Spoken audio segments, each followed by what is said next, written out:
Hello everyone, glad to see you all again. Hope all of you are doing fine and doing great. This is Piyush Kumar, Community Lead at Developer Student Clubs, Galgotias University. Hello everyone, I'm Palak Mantri, Developer Student Club Lead at VJTI. And we welcome you all to Day 2 of DSC Week of Wonders, aka DSC WOW.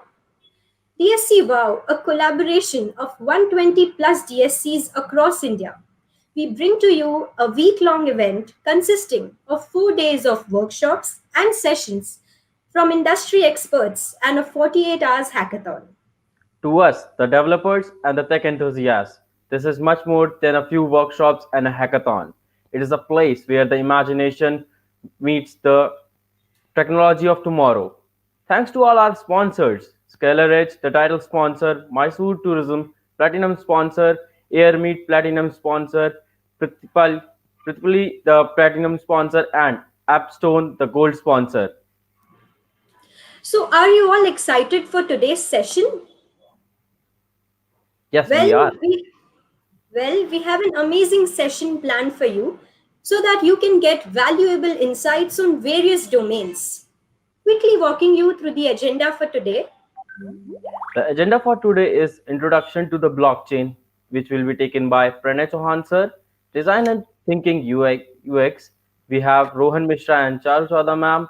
Then we have quiz, and then we have Nikhil Raichur sir for the community building. And at last but not the least, we have Mary ma'am for the building your personal brand. So, beginning with the first session, that is Introduction to Blockchain. Welcoming you and introducing you to the speaker, Pranay Chauhan sir.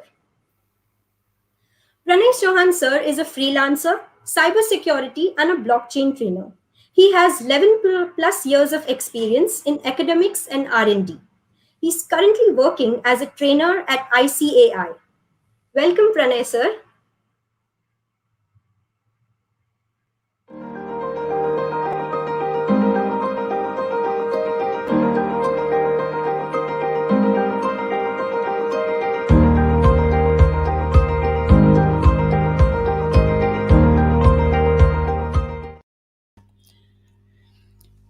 Yeah, thank you guys. Firstly, I would like to thank the DSC team for inviting me, for giving me this opportunity to conduct the session on the blockchain. So, hello guys, I am Pranay Chauhan, currently working as a freelance trainer, also working with the ICI and CTO with the Preston Tech Solution Island. So, today we're going to discuss about the blockchain and about the blockchain ecosystem. So, before moving further, let me go for a disclaimer because the issue addressed in this document, it may be controversial. And this document is only for your educational and for awareness and for such purpose only.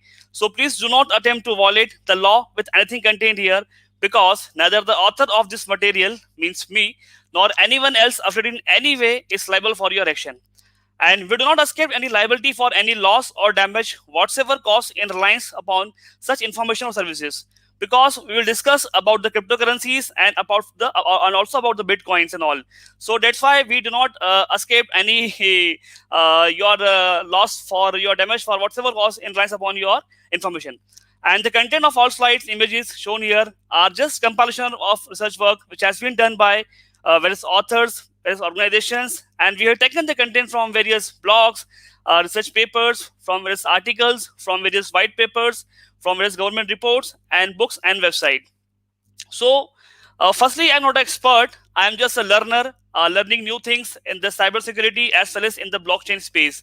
So you can call me. I'm also a learner, just like you, learning new things in this blockchain ecosystem.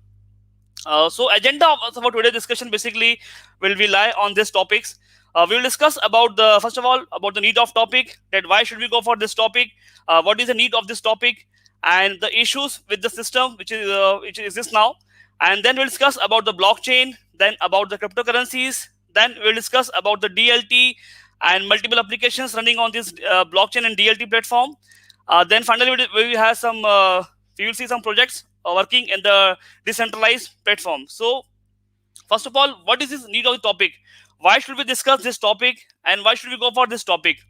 So as we all are aware that what is happening in internet, we all are totally dependent upon the internet. If I say This is a wagon wheel basically given by the research corporation. And if I talk about the Facebook, you can see around 1.3 million logins are there in just 60 seconds. And if I talk about the text messages, you can see around 19 million text messages are being sent in just only 60 seconds. And apart from text messages, you can see about the YouTube videos, how much videos have been watched, then about the Play Store, App Store, then on Insta and on Twitter, then on Tinder, and so many things have been happening in just 60 seconds. And guys, there is one more thing which has been increasing, and that is cyber crime. And if I talk especially about the cyber crime, so there are so many crimes are there. You can see in the your leading newspaper the crime related to the social engineering attacks, crime related to phishing attacks, crime related to scam and data breach and all. And apart from that, there is one more big issue that is regarding fake news and the deep fake, and they're the biggest trouble for the society. And if especially talk about the financial frauds, so there are so much frauds are been happening in this IT ecosystem. But what basically is the objective and target? So if I talk about the objective and target behind these attacks, so the main objective is regarding money. Everybody wants money, so the objective behind these attacks is money. And some want power, so they basically perform these attacks due to power. They want power. Some want publicity, so they are doing such kind of stuffs. Then some are basically done in the political space also, and mostly also for revenge. But finally, the most important thing is about data, because as we all know that data is a new oil. We all know that today data is everything, so everybody wants data. So the main objective and target behind all such kind of frauds is basically about the data. And if I especially talk about the smartphone, and we all are having a smartphone, and we all are using smartphones. So whenever we download any application from the your app store or your from Play Store, what basically that application want, it always needs some access. Yeah, I take an example of Telegram. You can see if you're downloading Telegram on your cell phone, it will need your contact, it will also need your location, and it will also need your SMSs, then photos, then media, file, camera, microphone, and so much of data. So you can think you are just using a Telegram application, and what Telegram is accessing, it is accessing all your data. And guys, apart from that, your cell phone basically cover all this information. You can see that how much information your cell phone basically carries about you. It also knows about your password, about your files, about your bank account informations, about your recent files. It also know about your contacts, about your location, about your recent file, your name and addresses and all. So guys, data is everything. And I got this from the Google itself. Very good quote on basically on the data. So if you are not paying for the product, means you are the product. So guys, if you are using any application and you're not paying for it, so that means that you are the project. You are the product. Sorry. So you can think that how much data you are giving to these applications, and the entire game is about data. So there is one more very good tool. If you just go to your Google Chrome and just open this very good tool known as Have I Been Found. You can check your that chat box, your comment box. You will find this link. So if you want to check that if your data is in compromise or not, so you can use this tool. Just type your email address here. For example, right now I'm using my email ID. So that is pranay.it@gmail.com. So you can see that my data has been compromised or not. So yeah, my data has already been breached. Is found in the breach record. So you can see my data has been breached by Canva in May 19. I have used an application known as Canva, and what Canva has done, it has leaked my data on the internet itself. So guys, this is all about the data. And suppose if you want to find about the trackers also, now, that for example, if you are using Flipkart or if you are accessing any other application on your mobile phone, so there is a very beautiful app known as Exodus Privacy. Just open that app, just download that app known as Exodus Privacy. You can find that name in your that particular chat box known as Exodus Privacy. So if you want to know that how many apps are there and how many apps and how they are leaking your data, if you want to know about the trackers, that how trackers are tracking you, how many companies are there behind your data and how they are accessing your data, so there's an app known as Exodus Privacy. Just download that app in your cell phone and you can find about that particular apps, that how your data has been leaked. So guys, coming back on our system, so the entire game is about data. And I have taken an example of Facebook also. You can see what they are doing. They are just compromising with our privacy. We are giving our data to these vendors, and what they are doing, they are just selling this data to the governments, they are selling this data to the advertising agencies, and they are also selling this data to the cloud providers. So the entire game is about data. And what they do after the data, after getting the data, they mainly perform various algorithms, they perform many operations, they use various algorithms. You already heard about the big data. If you know about the big data, this is quite emerging topic nowadays. Big data, there are so many platforms are there in big data also. So what basically they do, they just compile our data, and they then just optimize our data, and then they sell our data in the commercial market. The Cambridge Analytica from Facebook is a quite known, if you know about that issue, it's a quite big issue. And then the man is known as Edward Snowden. He is, we can call him, he's the king of in the privacy field. He has unveiled various issues regarding the data, that how these foreign vendors basically unveil our data and how they sell our data. So the entire game is about the data. So guys, the issues with the existing system is basically, it totally can say it's a monopoly. They are having the full monopoly. They are the price makers. They are having their own barriers to entry, and in fact they are having their own substitute, and they are having full control over your system. There's, you can see about this image, there's image shown here, that a person had been watched, spied by various government agencies, they are being spied by various companies and vendors. So guys, there is no trust, there is no privacy. So the issues with our web, which is we are using right now, is, you can say it's an insecure technology, it's a hackable system, and there is surveillance and monitoring. Guys, there is full surveillance and monitoring. If you are using any, if you are watching any YouTube video, or suppose if you are doing anything on your applications or on any platform, so they are monitoring you. It's all about surveillance. So there is no privacy. I will say there is no privacy in this entire ecosystem. And today data is everything, or everything is data, and data is not in control. The biggest problem is that data is not in control. We can't have any control on our data. We can just watch and we can apply various algorithms, but we are not having any control over our data. So we can say it's the end of trust, and it's totally completely monopoly of the existing system. And the system basically which exists is a centralized system, and it is full of censorship system. So now what next? The new model is what we can call the blockchain. So we can say it's a secure technology. I mentioned the star because some issues are right now also there with blockchain, but still blockchain is more secure in compared to the existing web, and there is no certain monitoring. We can say privacy can be achieved through the help of the blockchain system, and we are having full control over data. If I talk about the data control, you are having full control. There are few projects are there in this blockchain ecosystem where we can have full control over this data, and the trust can be achieved with the help of this. And guys, this is a decentralized system. So there is no centralized authorities there. There is no centralized firm is there, and they are not controlling you because you are the owner. So it's a totally decentralized platform, and there is no censorship. We can say a user is having more power and control. We can say more power and control to users, because if you are having own control, if you control your data, if you have control on your personal data, your personal files, and your personal we can say about the personal images. So guys, you are all will have the control on your data. So how can this be achieved? So with the help of blockchain, we call it as a decentralized model. With the help of the blockchain platforms, you can achieve the complete privacy, you can achieve the decentralized platforms, and you can achieve the privacy, and the problem of the existing issues, the problem which you have seen in the existing issues can be solved easily with the help of blockchain platform. So guys, what is a blockchain? In a simple word, if I say a blockchain is a system of recording information in a way that make it difficult or impossible to change or cheat the system. Because guys, blockchain basically it's an immutable system, because here what we see, the certain blocks are there.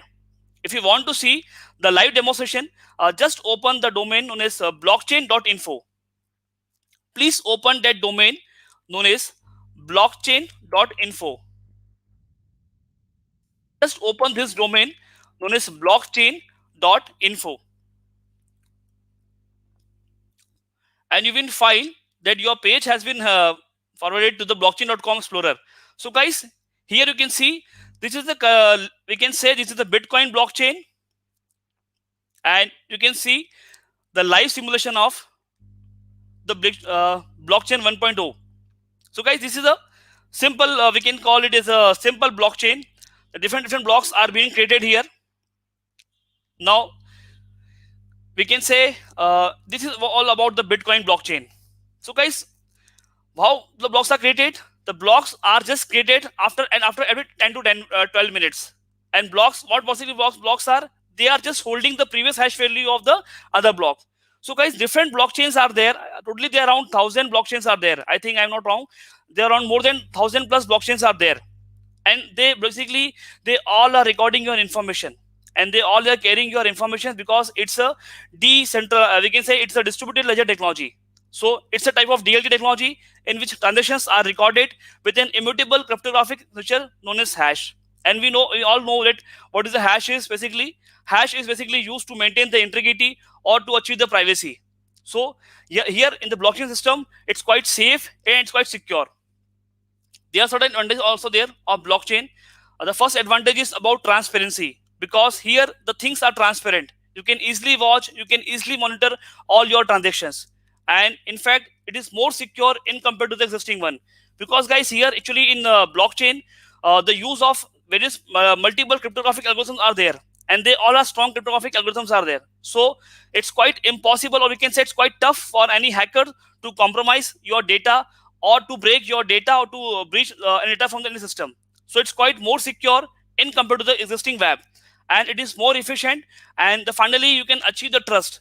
That's why this is the more important issue in the case of business, because everybody wants to gain the trust. So for gaining trust, one may switch to the blockchain platform. So a brief history about the blockchain platform. So guys, the first time the blockchain was introduced in 1991. There was one article known as the cryptographic secure chain, basically given by Stuart Haber. He has given on the basically on the chain of the blocks. And then in 1998, the computer scientist known as Nick, he has given the concept of bit gold, which is basically on the digital currency. Then in 2000, the Stephen basically published the article basically which mainly related to the cryptographic chain and all. Then in 2008, there was one developer known as Satoshi Nakamoto. He has released a white paper basically on the blockchain. So we can say the right now, if we talk about in 2020, the main focus is basically on this paper itself, because Satoshi Nakamoto has given or released a white paper which I have basically used about the blockchain. So this was all about the history of the blockchain. And if I talk about the evolution of blockchain, the blockchain has basically evolved in multiple era. We can say, if I talk about the blockchain 1.0, we can see it's basically about the Bitcoin itself, because the first block which was mined, it was on 3rd of Jan 2009. So it was a Bitcoin blockchain. It was just a ledger, or we can say a simple scripting file was there, and it was based on the proof of work mechanism. Then guys, in 2015, there is one known as Ethereum was developed, and 2015 was the year where the Ethereum was being the chain man was in launch. And then certain issues were there in 2009 and 2015 also, and they were basically related to the problem of scalability and problem of the slow transactions. So guys, there is one more blockchain which is known as we can say it's blockchain 3.0, and it's called EOS blockchain platform. But before just a week, I think it's on 1st of December 2020, just 7 days we can say ago, a new blockchain which is called Ethereum 2.0 has been launched, and it is in preliminary phase. I think it's in phase 0, and it's on Bitcoin chain. So the blockchain has been evolving, and you can see it when we can see about from blockchain 1.0 to blockchain 3.0. So this is complete era, and how they are moving towards this. So guys, how it was started. So basically, it was started when the financial crisis was there in 2018. So at that time, there was so much crisis were there. The market was so much down, and so there are so much crisis were there in the market. So at that time, there's one article known as Bitcoin, a peer-to-peer electronic cash system, which was just published by Satoshi Nakamoto. And who is Satoshi Nakamoto? Nobody knows. He's totally pseudomos. And if you want to see the paper also, you can just check in your chat box. You can see this paper. So guys, this was the first paper which Satoshi has published on 31st of October 2008. And this paper basically consists all the information about the Bitcoin blockchain. And suppose if you are moving in the blockchain ecosystem, I will say you should first go for on this paper. You should read this paper, because this is the basic paper about the entire blockchain ecosystem. That how basically blockchain works, how transaction can be performed, and how the timestamping can be done on the servers, and how they achieve this consensus mechanism with the help of proof of work algorithms, and what is the role of network in this entire ecosystem, then about the incentives, then about the disk space and all. So guys, if you are moving in the blockchain ecosystem, I will suggest please write down this paper. This is a quite a basic paper which was given by Satoshi Nakamoto, and you should read this paper. And after reading this paper, you should move in the blockchain ecosystem. Coming back on our presentation. So guys, what basically the main problem which was solved, which has been solved by the Satoshi Nakamoto. Satoshi has basically solved the problem of double spending, because in 2008 there was a very we can say then issue known as a double spending problem, because money can be sent twice, and the issue was basically solved by this DLT technology. And what is this DLT? We can say it's a distributed ledger technology. So Satoshi has solved this problem by giving the concept of the Bitcoin.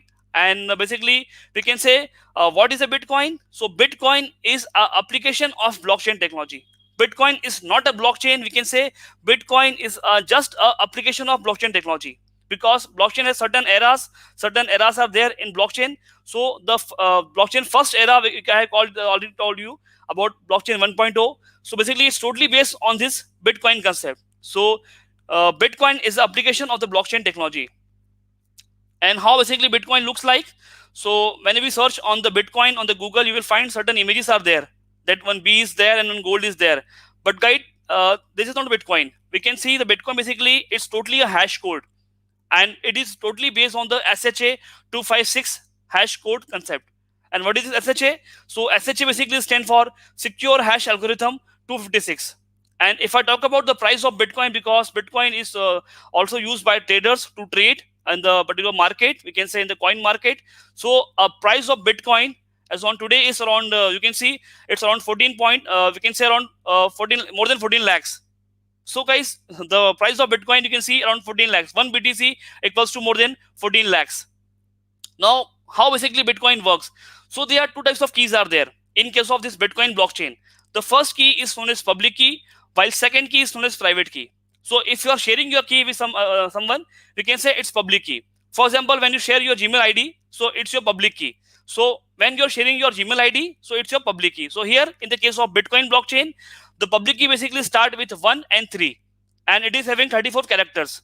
While if I talk about the private key, which is having around 51 characters, and it always start with the 5. So if you want to check about the keys about the Bitcoin blockchain, so if it is starting with the 1 or 3, that means it's a public key, and if it is starting with the 5, then we can say it's a private key.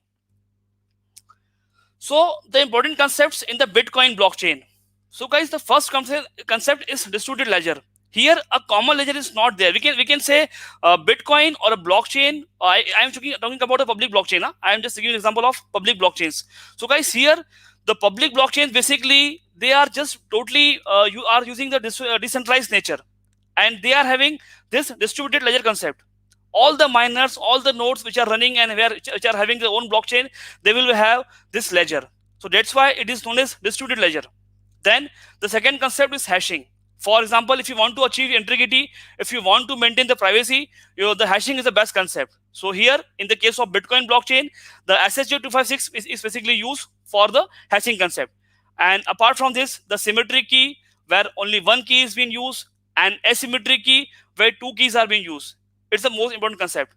Then the other concept is basically based on the consensus. I will say we call it in Hindi as आम सहमति. अब for example अगर दूं मैं कि भाई ये क्या होता है कंसेंसस, तो इट्स कॉल्ड आम सहमति, कि जब तक हम सभी की इच्छा नहीं होगी हम उस चीज को अप्रूव नहीं करेंगे. सो consensus is I think it is the more important concept in the case of blockchain. Then apart from this, Merkle tree, and then nonce. So guys, the Bitcoin blockchain, we can say here data sets are shared. Here we are having distributed ledger. Here each member can verify, because all the transactions will be broadcast to all the members which are having that particular record or ledger. So each member will be going to get verified, and the data tampering, or we can say data tampered or identify and get excluded. And transactions are immutable. Once if you are having any transaction, so it's immutable and it has been recorded. That's why in blockchain 2.0 and in blockchain 3.0 and in blockchain 4.0, which has been coming, so the more I can say the more focus is basically on this concept known as immutability. because the transactions are safe and they are immutable. Nobody can reverse the transactions. Nobody can reverse that particular logs, or they can't reverse any logs or file. Once done, that means it's a final, and it's recorded on the entire blockchain system. So guys, the first use case of the blockchain is cryptocurrency. As I had already told you about the blockchain 1.0, and it was the era about the Bitcoin blockchain.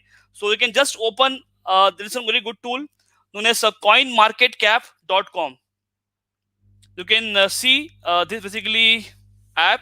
You can just open this website known as CoinMarketCap. Just check your comment window and you will find about this. So you can find here, this is a good tool.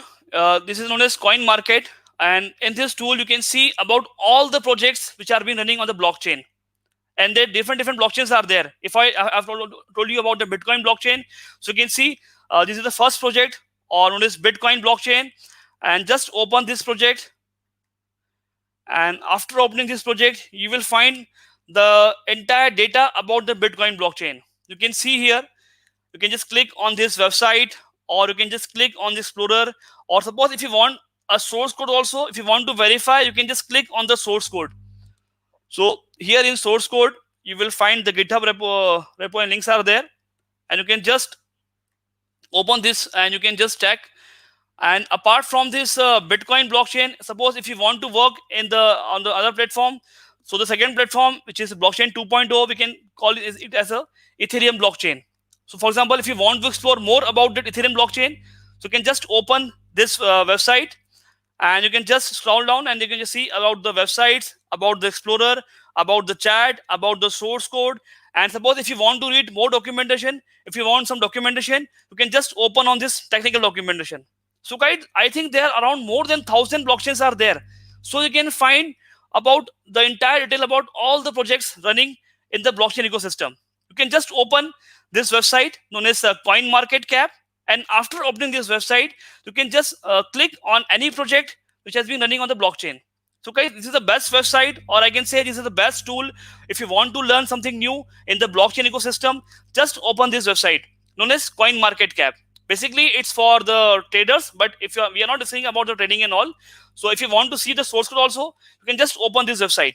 For example, if I want to go about a project known as XRP, which is the best project for the cross-border transactions, so you can just open this project known as XRP. And after opening this XRP project, if you want to check about the documentation, you can just click on this technical documentation, or you can open this source code.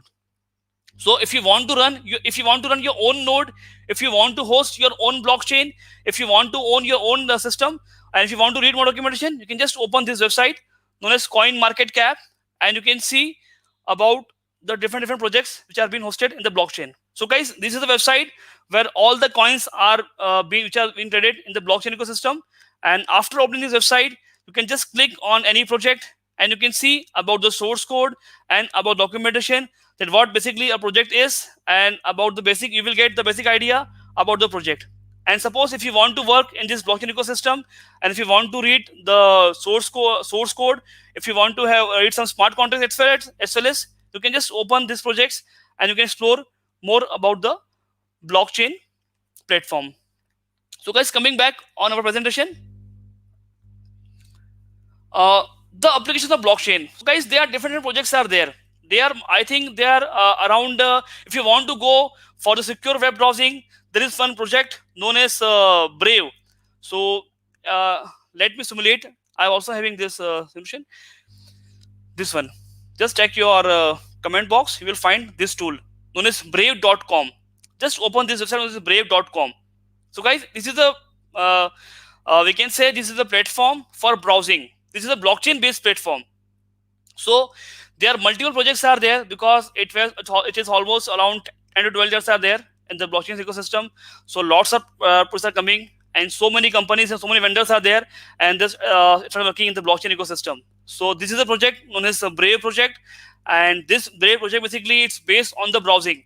So Brave is a browser, it's a web browser. If you want to use, you can use this browser in your Android phone or in your machine or in your particular iPhone. You can use this browser. So by using this browser, you can use the particular blockchain projects, and this is the best browser also for privacy, and it will stop the online surveillance, and it will load the content faster, and you can use 35% less battery. It will use less battery. So guys, it's the best project. So you can use this project, and with the help of this project, you can learn, you can explore more about the browsing. So this is a project basically which is related to browsing part. And apart from Brave browser, there is one more project which is replacing the cloud technology known as sia.tech. If you want to open, just open this website, sia.tech. Just open this website, or we can say just open this tool known as sia.tech, and you will find this project. So guys, this is a blockchain based project which is replacing the cloud technology. As we all know, the main issues with the cloud is facing multiple issues. The problem of insecure API is there, the problem of misconfigured servers are there, the problem of data leakage is there, or we can say problem of data breach is there, the problem of ransomware is there, problem of malware is there. So cloud are not secure, and still you are not having your control on data. When you host any application on this cloud, if you're hosting any, suppose if I say example about the Amazon web service, if you're hosting any app on Amazon, you're not having any control of that application. You are having only just about the interface part, but where the data was stored, you don't know about your data, where it is hosted. But guys, this is a project which is replacing the cloud platform. So very good project known as SIACA project, and it's a decentralized project which is replacing the cloud technology, and all the problems of the cloud can be solved by this project. And apart from this project, there was one more project known as IPFS. We call it as the interplanetary file system, which is also replacing the cloud technology. So we can say in future, when we are moving towards the Web 3.0, we can see about such projects are coming, which are replacing the existing technologies. Because we already seen earlier in the slides that our data has been compromised, our data has been sold in market. There are so many forums are there which are selling our data. Also in the case of dark web, and apart from dark web, there are so many forums are there also on the surface web where our data has been sold. So these are the projects which are coming from the blockchain, and they will maintain the privacy, and they will also maintain the trust and transparency. And there is no role of third parties. There is no role of signups. There is no role of servers and all. Guys, you will maintain your data on the multiple nodes. Your data will be hosted on the multiple node.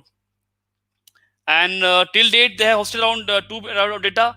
Around 3 providers are there, and around 613 TB of data has been already stored, and about nodes. So you can explore more about this project. And suppose if you want to be a part of this project, you can just download their software known as SIA software, and your machine or your platform can also be used as a blockchain platform, and some files will be hosted on your machine itself. So you can just download this tool on your machine. Right now I am not having the time, otherwise I can show you how we can work on this project. So this is a project which is replacing the cloud platform. And apart from this project, there is one more project known as pre-search. So you can just open this domain known as presearch.org, or you can just check your comment. Just open this domain presearch.org. So guys, this is a project basically which is replacing the Google search, because whatever we search on the Google, it all gets stored, it's all get recorded. Because this event was sponsored by the DSC WOW, so I'm not going to discuss more about that. But this is a project basically replacing the Google search. So if you want to search something, you can search here, and you can add this extension in your browser. And after adding this extension, you will search, and they are going to pay you. There is one beauty regarding blockchain, that whatever projects you are using on the blockchain, they all are decentralized, and they all are having distributed nature, and they will pay you for doing if you are searching, or if you are working on any browser, or if you are running any node. So you will get rewarded, and you will get rewarded in terms of cryptocurrencies, because they all are having their own currencies, and these projects are having their own tokens. So you will get rewarded in terms of the cryptocurrencies and tokens. So this project known as pre-search is we can say it will replace the Google search. And apart from this pre-search, there is one more project known as D-search. We call it as a decentralized search. So it will also replace the Google search option. And there is guys, there is one more project which is in working in the voting system, because we have seen earlier what was been happened in US election of 16, that US government has existing government which was being replaced, and the Donald Trump has taken the help of Russian hackers. So this was the big issue about the trust and transparency. So voting was not secure. So there's one project known as followmyvote.com, and this project is basically a project regarding the voting. So the voting will be done on the blockchain platform. So one can vote, one can we can submit their vote with the help of these projects and all. And but apart from, if I talk about India itself now, there are so many use cases that are coming from India also. I think IIT Madras is working on the this project for the voting concept. So we can see in coming years that we can also vote with the help of blockchain platform. So if you are doing your vote, if you are submitting your vote, so your vote will be in the decentralized manner, it will be in the distributed manner, and nobody can modify your vote. And in fact, you can also see about your that vote transactions. So guys, this is a project basically which has been there in blockchain, and they are basically what they are doing. So they are maintaining trust and transparency in the voting system. So you can explore more about this project. You can just check the more detail about this project, that how they are working and how they are solving the problem of elections and how they are achieving their trust. So this is a project basically which is there in the blockchain ecosystem. So coming back on our presentation, and apart from this, land record risk is also there. We can say smart contracts are also there. Healthcare system is also important. Our identity management is also important. So guys, there are so many projects are there, and they all are the applications of blockchain. If I talk about the Web 2.0 and whatever apps we are using right now, for example, if you are using the Chrome browser now, it will get replaced by this Brave browser. As I had shown you earlier in previous slides about the Brave, you can see this Chrome will get replaced by this Brave browser, and this is a browser which is based on the decentralized platform, or we can say the blockchain platform. And apart from the browser, if I talk about the storage, as we have discussed, your Dropbox, your Google Drive will get replaced by the storage or by the SIA or by the IPFS. Your video and audio calls, Skype will get replaced by the Expertise. And your OS, basically, if you are talk about the Android and iOS, they will get replaced by this EOS platform or by this Essential.1 platform.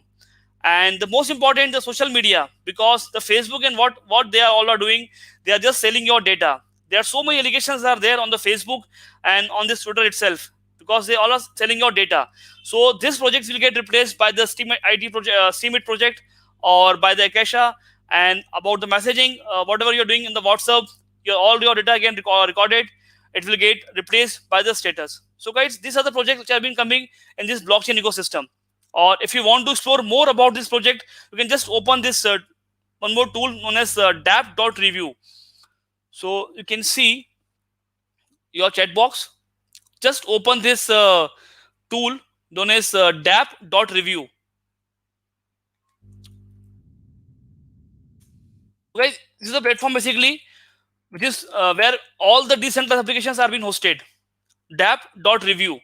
This is a platform where you can find about the entire applications which are being running on the blockchain platform, especially about the applications. So you can explore more about the blockchain and about the decentralized applications, about the dApps here. So there are so many apps are there. There are apps for regarding bank, for the gaming apps are there, and apart from gaming apps, certain apps are also there to achieve this the blockchain ecosystem. So this is a platform where you can explore more about this decentralized application. And guys, in future we can see that about our platforms will get just replaced by this dApp platforms. And what are these dApps? They are all are the decentralized application. We can call it as a dApp platform. So you can just open this tool and you can explore more about these apps. And if you want to explore more, you can just click on this floor and you can find about the entire apps. Different apps are there, and basically they are different platforms where these apps are hosted. For example, if I talk about the Ethereum blockchain platform, which is our blockchain 2.0 platform, so you can see here these are the apps which have been hosted on the Ethereum blockchain. And apart from Ethereum blockchain, there is one more good blockchain known as the Tron blockchain. So these are the apps which are hosted on the Tron blockchain. and Tron blockchain and EOS and Neos and IOST and Steemit and all. So guys, these are the different apps and different we can call them as applications which have been running on the blockchain platform. So what they are doing, they are just achieving the decentralized nature. They will not allow any third party to track your data. They will not allow any hacker to access your data. Till date, I think we can say that it's more secure in compared to the existing web. And they will not allow any vendor specific to access your files or to access your applications and whatever data you are hosting. They will not allow any other person to access your data. So they are more secure in compared to the our other applications. And we can say it has been emerging because blockchain, it's an emerging market. So in future we can find that how they are working, and we can find about more apps coming in this ecosystem. So guys, how basically this achieve, how we can say how basically this concept is basically achieved. So the algo basically, if I talk about the Bitcoin blockchain, so there are certain tools and algorithms are there. There are certain algos are there. So the most common algo is proof of work algorithm. As I told earlier, अगर आपको achieve करना है इस blockchain ecosystem को, तो basically आपको सभी का जो पार्टिसिपेशन है वो आपको वहां रिक्वायर्ड होगा. So for that you will require the this consensus algorithm. And for that, the first algo which was proposed by Satoshi Nakamoto, it was known as proof of work algorithm. Then the second algo is known as proof of stack. Then DEPOS is there, which is called delegated proof of stack. Then proof of burn is there. Then proof of this is there. So guys, there are so many algos are there, but the common one is proof of work and proof of stack, because mostly most of the blockchains are running on this platform itself. So guys, what is proof of work? So here the proof of work, we can say, is the first blockchain which was used in the Bitcoin blockchain. So many cryptocurrencies basically follow the example and they follow this proof of work mechanism. And here the concept of miners are there, because how we can achieve this decentralized nature. So with the help of this mining and with the help of this mining nodes, we can achieve this decentralized nature. And what they are doing, so miners are basically solving the complex puzzles. They are just solving the complex mathematical puzzles, and they're just solving the basic, we can say they're just solving the hash code of previous block by using the nonce value. Okay. And by solving and during solving this, they will require the computational power. So this is we can say this is the drawback of this algorithm, that it required more power. We can say here we required more computational power. So the second algorithm which was used is known as proof of stack algorithm. Here you have to maintain the stack. The better the stack, better the miner is. And suppose if you want to maintain the stack, you need to maintain the more coins. If you're having more coins, if you're having the more cryptocurrencies, you are the more stronger. And if you're having particular currencies, then you can also become the validator. You can perform the virtual votings and all. So this is basically about the proof of stack mechanism. So the concept of pool is there, concept of and all is there. So guys, basically they are the different projects. They are the different, we can say, the algorithms where proof of ownership is there, where proof of content is there. For example, if you talk about the IoT, there's project known as IOTA. There's one project known as IOTA. So IOTA basically which has been used in the blockchain ecosystem. So IoT will get integrate with the blockchain by using the IOTA project. So there are different projects are there where you can find more data. So guys, there is so much career options are there in this field, because this field is basically for technical and as well as for non-technical persons. If you're not a technical person, you can join the business. You can become a business leader. You can become the professionals. You can become the marketing professionals. You can become the sales professional. And suppose if you are a developer, if you are in the technical field, you can become the developer as well as blockchain data scientist. You can perform the position of administration and all. And apart from this, you can also be a blockchain security professional. So much scope is there in the blockchain ecosystem, and it's a coming. We call this a Web 3.0, and it's a coming and emerging era.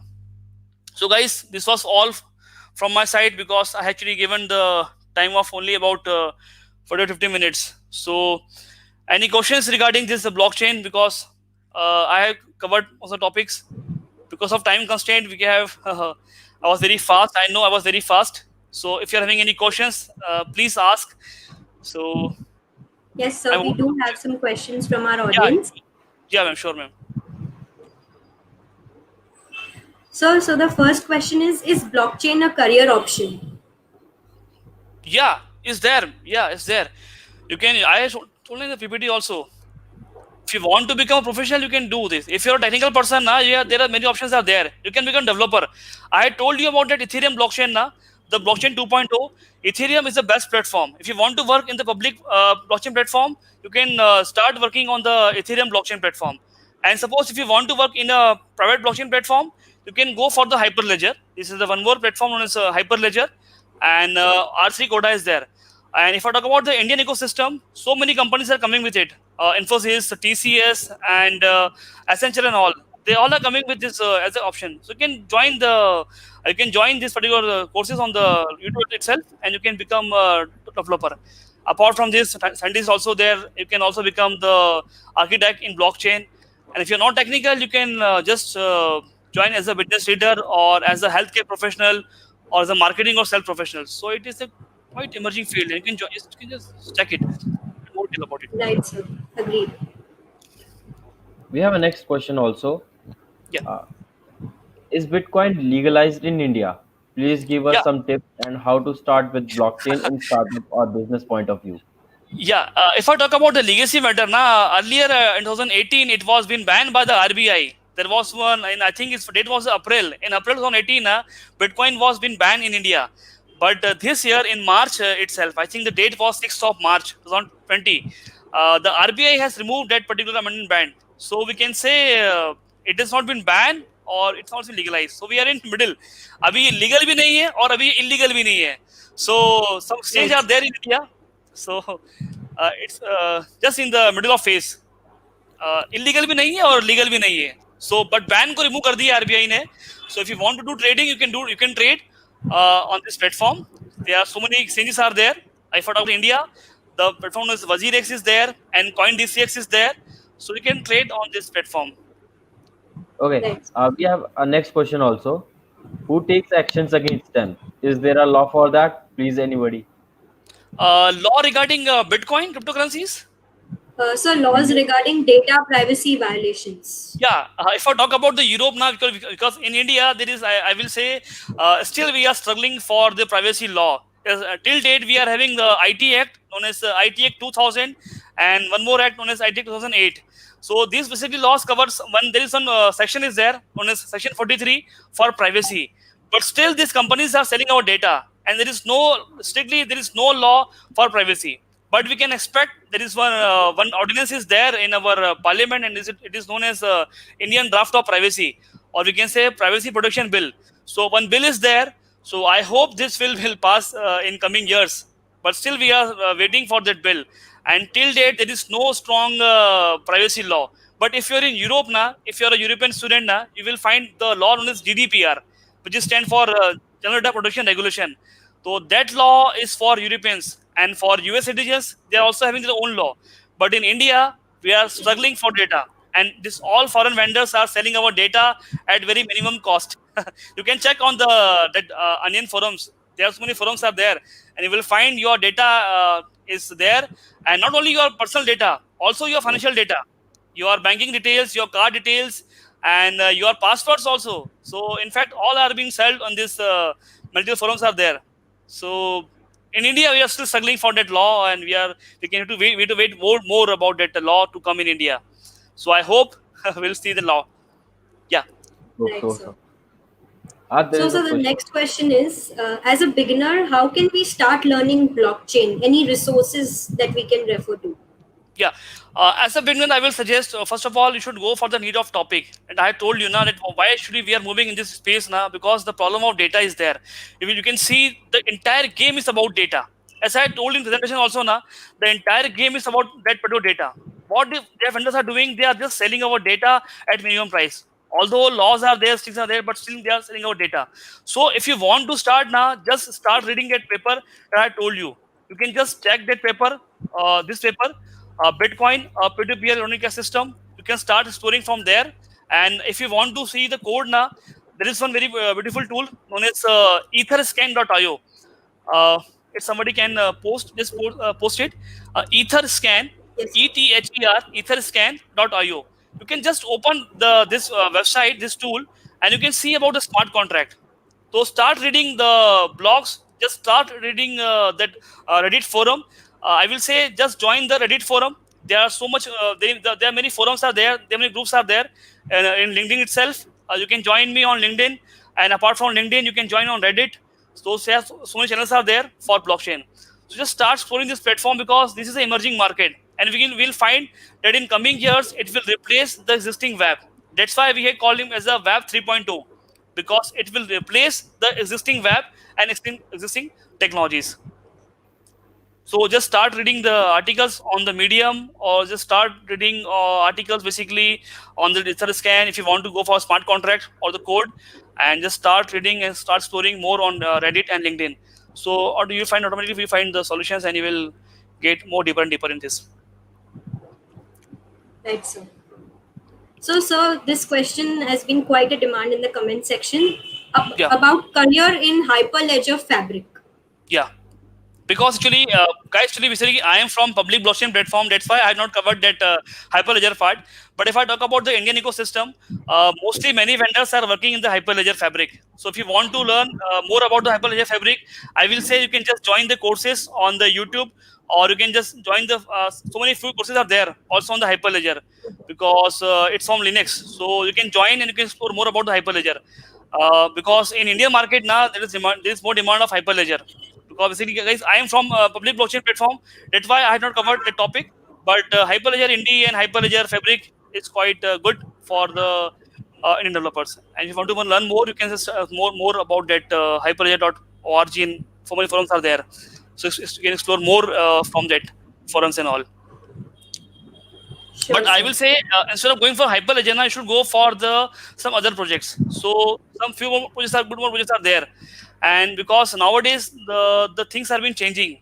And if I talk about the global market now, because blockchain is right now is quite we can say it's a new topic for the Indian market. So mostly you will find the products from Europe, or you will find the products from the US market, or from the cross-border market. So basically, they all are demanding the Ethereum blockchain. So, but few companies are there, they're also working in the Hyperledger. So I'm talking about the global market. So for the global market, Ethereum blockchain is we can say it's quite emerging, and it's quite more famous in compared to the Hyperledger. And it is Right, sir. somehow to do your SQL. Yeah, So, Okay. thank you, sir, for answering all our questions. I hope yeah. the audience Thank you, guys. connects with Pranay, sir, and clears their queries if they have any. Thank you, sir, once again. That was really a valuable session. Thank you all. If you have any doubt and difficulty, you can just contact me. I mentioned my number here, so you can just contact me. This is my phone number, and my ID is there. If you want to learn, if you want to explore more, you can more. So, guys, thank you, guys. Wish you all the best. Thank you for the session. Thanks. So, Palak, I was wondering, what should we ask our audience what the concept they have learned today? Yes, audience, any concepts, any new concepts that you learned today, feel free to mention them in the comment section. What new did you learn? And what new will you explore after this session? Yep. Right. Cybersecurity equals to bug, get paid. That's a nice one. People are asking for the PPT. Okay. Uh, so, moving to our next session, which is on design thinking. Uh, we have with us Rohan Mishra, sir. He is a project manager at project product designer at Zomato and a founder of Design Sunday. With him, we also have Charu Chauda ma'am. She's the UX designer at Google. Now over to you, Janvi and Bhavna, our host for this panel discussion session.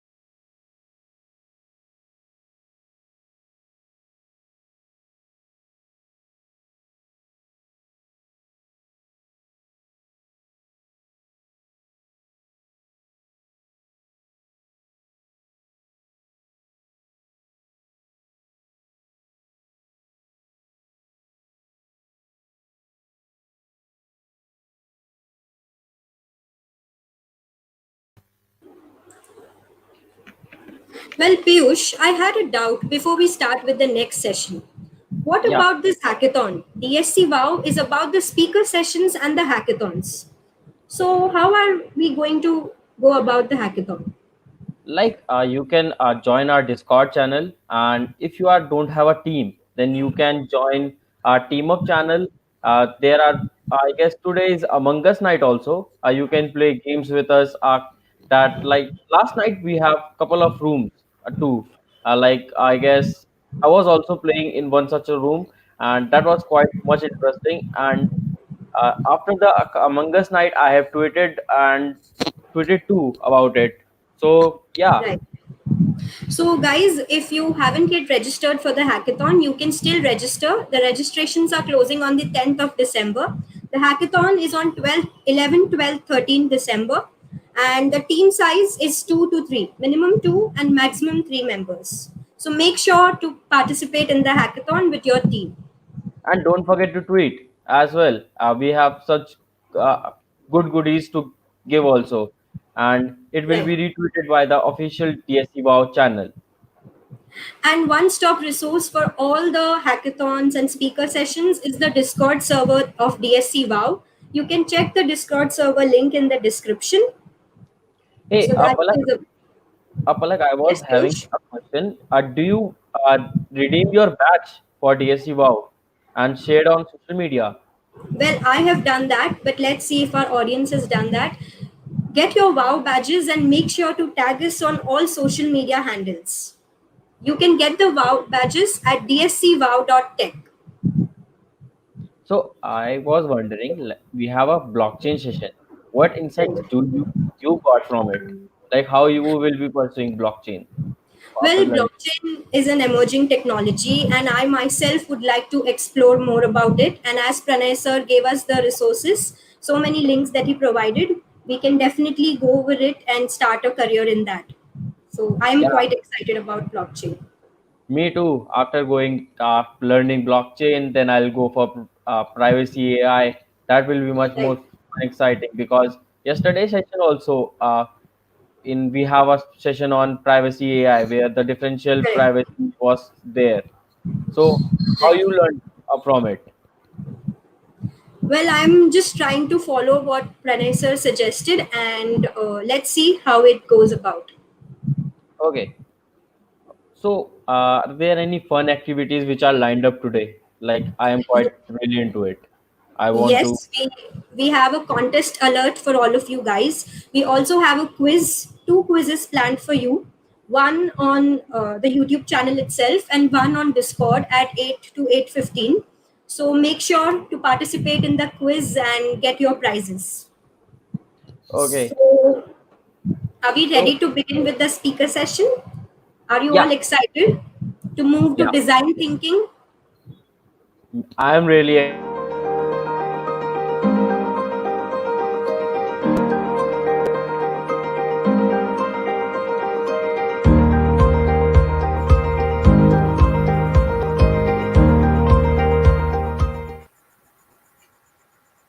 Hello, everyone, and welcome to the panel discussion on design thinking. This is Janvi here.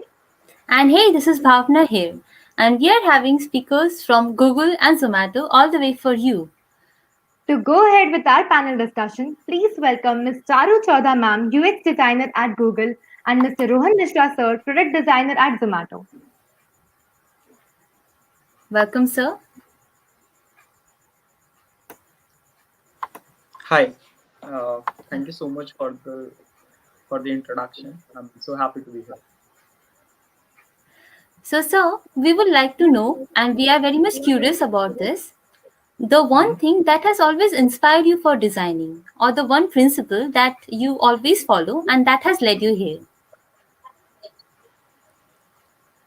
I think, if I have to think about it, it will always be humans and the challenges, humans humans face around technology, and that sort of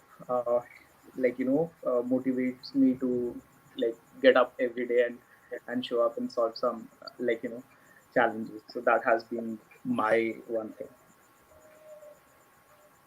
That's great. Thanks for sharing that, sir. I would also like to know, like, what are the types of designing? Like, I am very much curious, and as a beginner, I would love to know what are the basic types of designing, and what's the difference between them, all of them. So I think there are a lot of so designing always was high. So designing always is always about like solving some challenges, solving some problems for the users or the people, right? And if you look around, like let me start with. So if you look around, everything around you has been designed in some way or the other, whether it be the tap you use, whether it be the coffee mug, whether it be the chair, whether it be anything in the world, right? Like it has been designed in some way or the other. Some things have been designed like uh, awesomely, like we it helps us do things that we intend to do, and on the other hand some things not so like good implementation of design, right? So then let's talk about what are the types of design. So if you have to think about it, it's mostly about two things. One is the communication bit, like if you want to communicate one way, it's one piece of it which can be like which most people know as like graphic design or the communication design side of it. Like think about the poster that you have seen. It's the communication one way, right? You cannot interact with it in a way like you can just get the information and that's all, right? The other is more of interactive sort of thing, which is where the term UI user interface comes in place, because it's an interface to sort of communicate with the system. So you can input something and you can get an answer and you can reply and back and forth, right? So like so product design is one area which was earlier about designing physical products like chairs, beds, and all those kind of things like fans and everything. And the other part is like UI UX, that is the app design, website design, and all those things. And we discussed about graphic design, so on and so forth. I think that would well, like that would like broadly classify. Charu, you want to add Yeah, something? we have Charu ma'am with us. So yeah, ma'am, we would like to ask the same question to you as well. Ma'am, what is the one thing that has always inspired you for designing? That a principle that you have always followed and that has led you here. Actually, we would like to know from you as well. Okay, sure. Firstly, thank you so much for having me, and it's great to be here.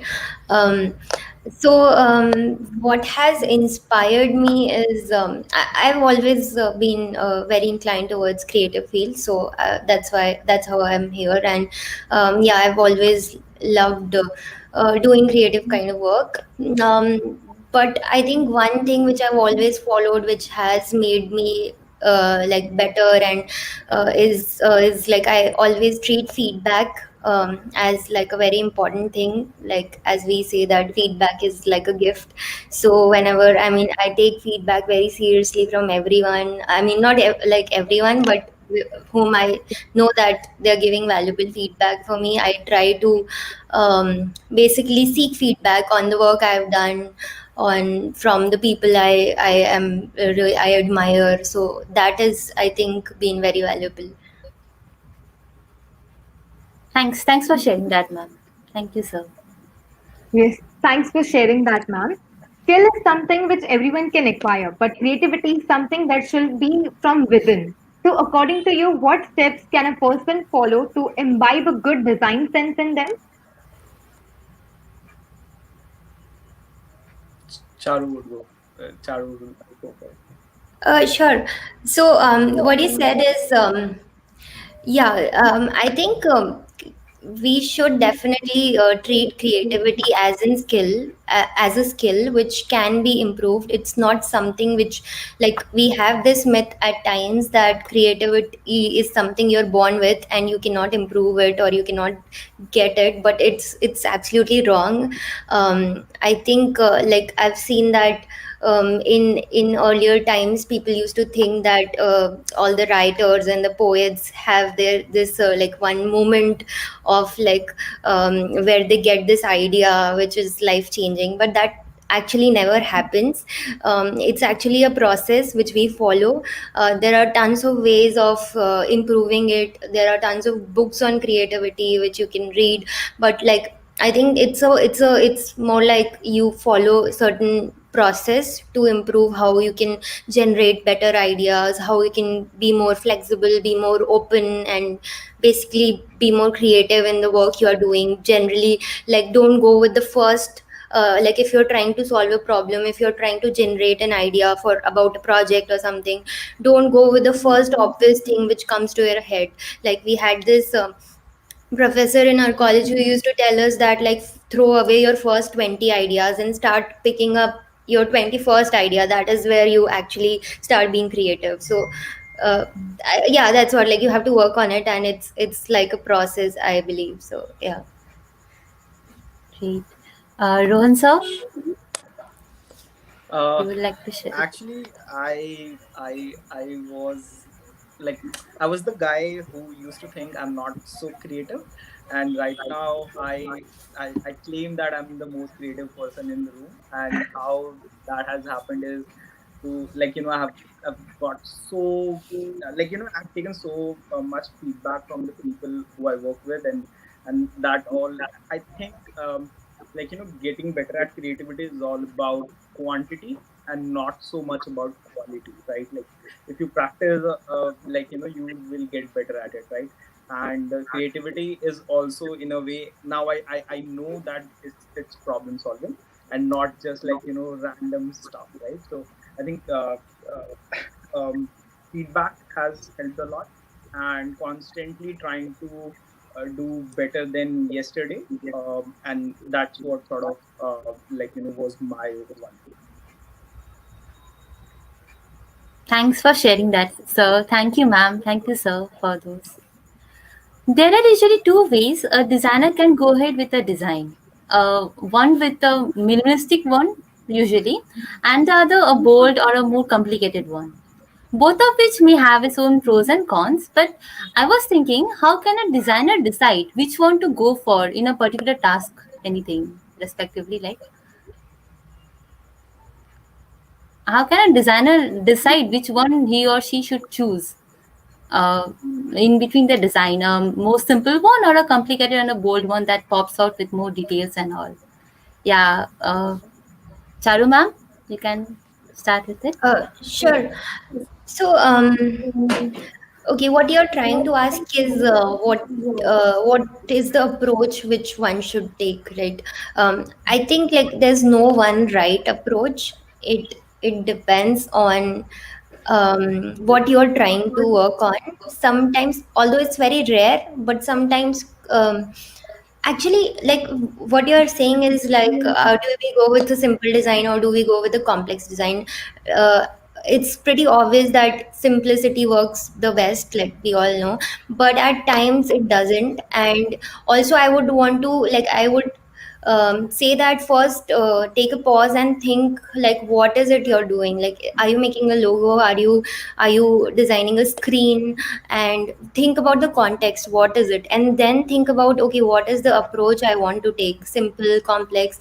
Although simplicity always works, but at times it fails. Like for example, there are times when we as product designers, we always want to keep the screens absolutely minimal of our apps, and we want to remove away all the like all the unnecessary noise, and we want to like keep it simplest. But at times that doesn't work. Like for example, when you say, if you want to make it too simple, you remove things like error messages and maybe like very important details. Sometimes you even fall into that trap. I think that is a definitely that is not the design approach you should follow. So you need to find a right balance between the two, in my opinion. And also think about firstly like what is it you're trying to achieve. So your goals should be clear, basically, and then you'll automatically understand what is the best approach. nobody can basically tell you. I feel so. Yeah, but yeah, over to Rohan. Rohan, sir. A lot of pressure because no one can really tell you. So like I'm thinking about it again. So like I'll agree with Charu, like 90%. But I have slightly different approach to it. I don't think of a design from a perspective of like complex or minimal, because these two are very different terms in my opinion, right? Like complex is not the opposite of minimal, right? Like these two doesn't fit in the same frame for me. And with that being said, I think like for me a good design is something that works for the user. And as Charu mentioned, what is this user trying to do, right? And can he do it? And like if you start creating ideas, and all the good ideas always starts with this mess, right? Like I saw a meme of 2 days ago and it made so much sense to me that all the cleanest thing sort of comes out of this messy workspace and messy, like design files and everything, because that's where you are brainstorming, iterating, and you are literally putting that this is what we that like we need to communicate, or a user is looking for. And then from there you actually go to something where you remove all the distractions, and in the end what's left is a design which is intuitive, usable, and like all those things. And I don't actually believe in this minimalism. This thing minimal is just like enough information to make a decision of doing something or not, right? Like if I'm let's say I'm giving you an example. So let's say if I go to a e-commerce website, their minimal is what helps me decide if I want to buy this or not. And if I'm seeking some information, I should be able to get it, right? And everything else is like is making this tougher for me. And that's how I look at it, that what is this user trying to do, and if there are some business use cases, then that should get catered along the way. And Charu has a very nice sort of presentation that I have seen. She actually breaks it down into stories, right? Like think about a user, what he's trying to do, and how you go from there to there.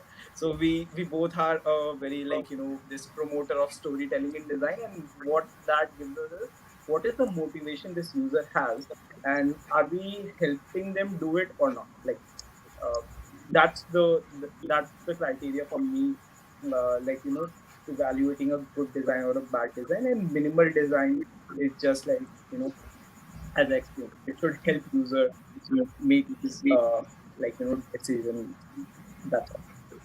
Yeah, actually, I want to add one more point. Like, it's very interesting what Rohan said, and how you can think about it is like what he said: minimalism and things like skeuomorphism and all of these. These are just trends. So don't focus on like what trend should I pick up, what is trending right now. That's not the way we approach things. But yeah, like think about the goal, and then it will automatically you'll get your answer, like when you'll keep your goal up front. So that's what I think a good approach is.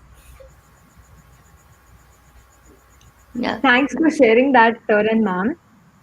So, a quick question to the audience. There are softwares like Canva, Figma, Photoshop, and many more out there. So, which software do you people prefer to work with? And let us know in the comment section. Meanwhile, we would like to know from our speakers that Photoshop and Illustrators are quite expensive, and students are slowly shifting to simpler software. So, do you think that that is a good change, like keeping the company preferences and requirements in mind? Rohan, you want to take that first? I'm facing some disturbance. I couldn't hear the question properly. I'm very Okay, sorry. shall I repeat? Okay, I'm so sorry. Okay.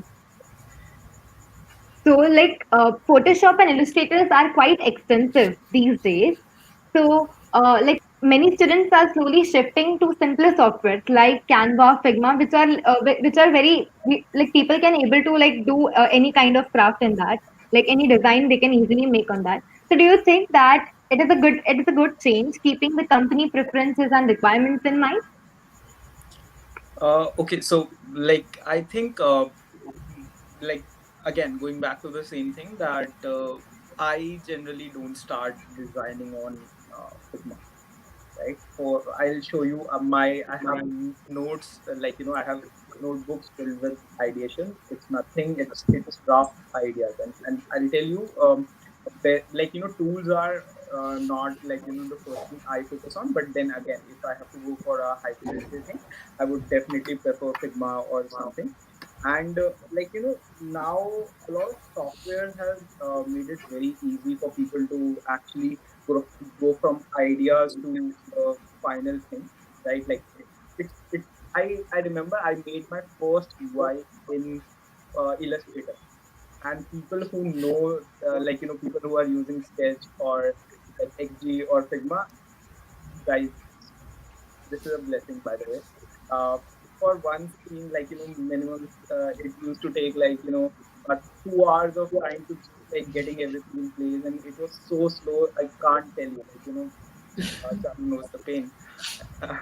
So now it's very easy, and it's also a very good thing in this way that you actually focus on what matters.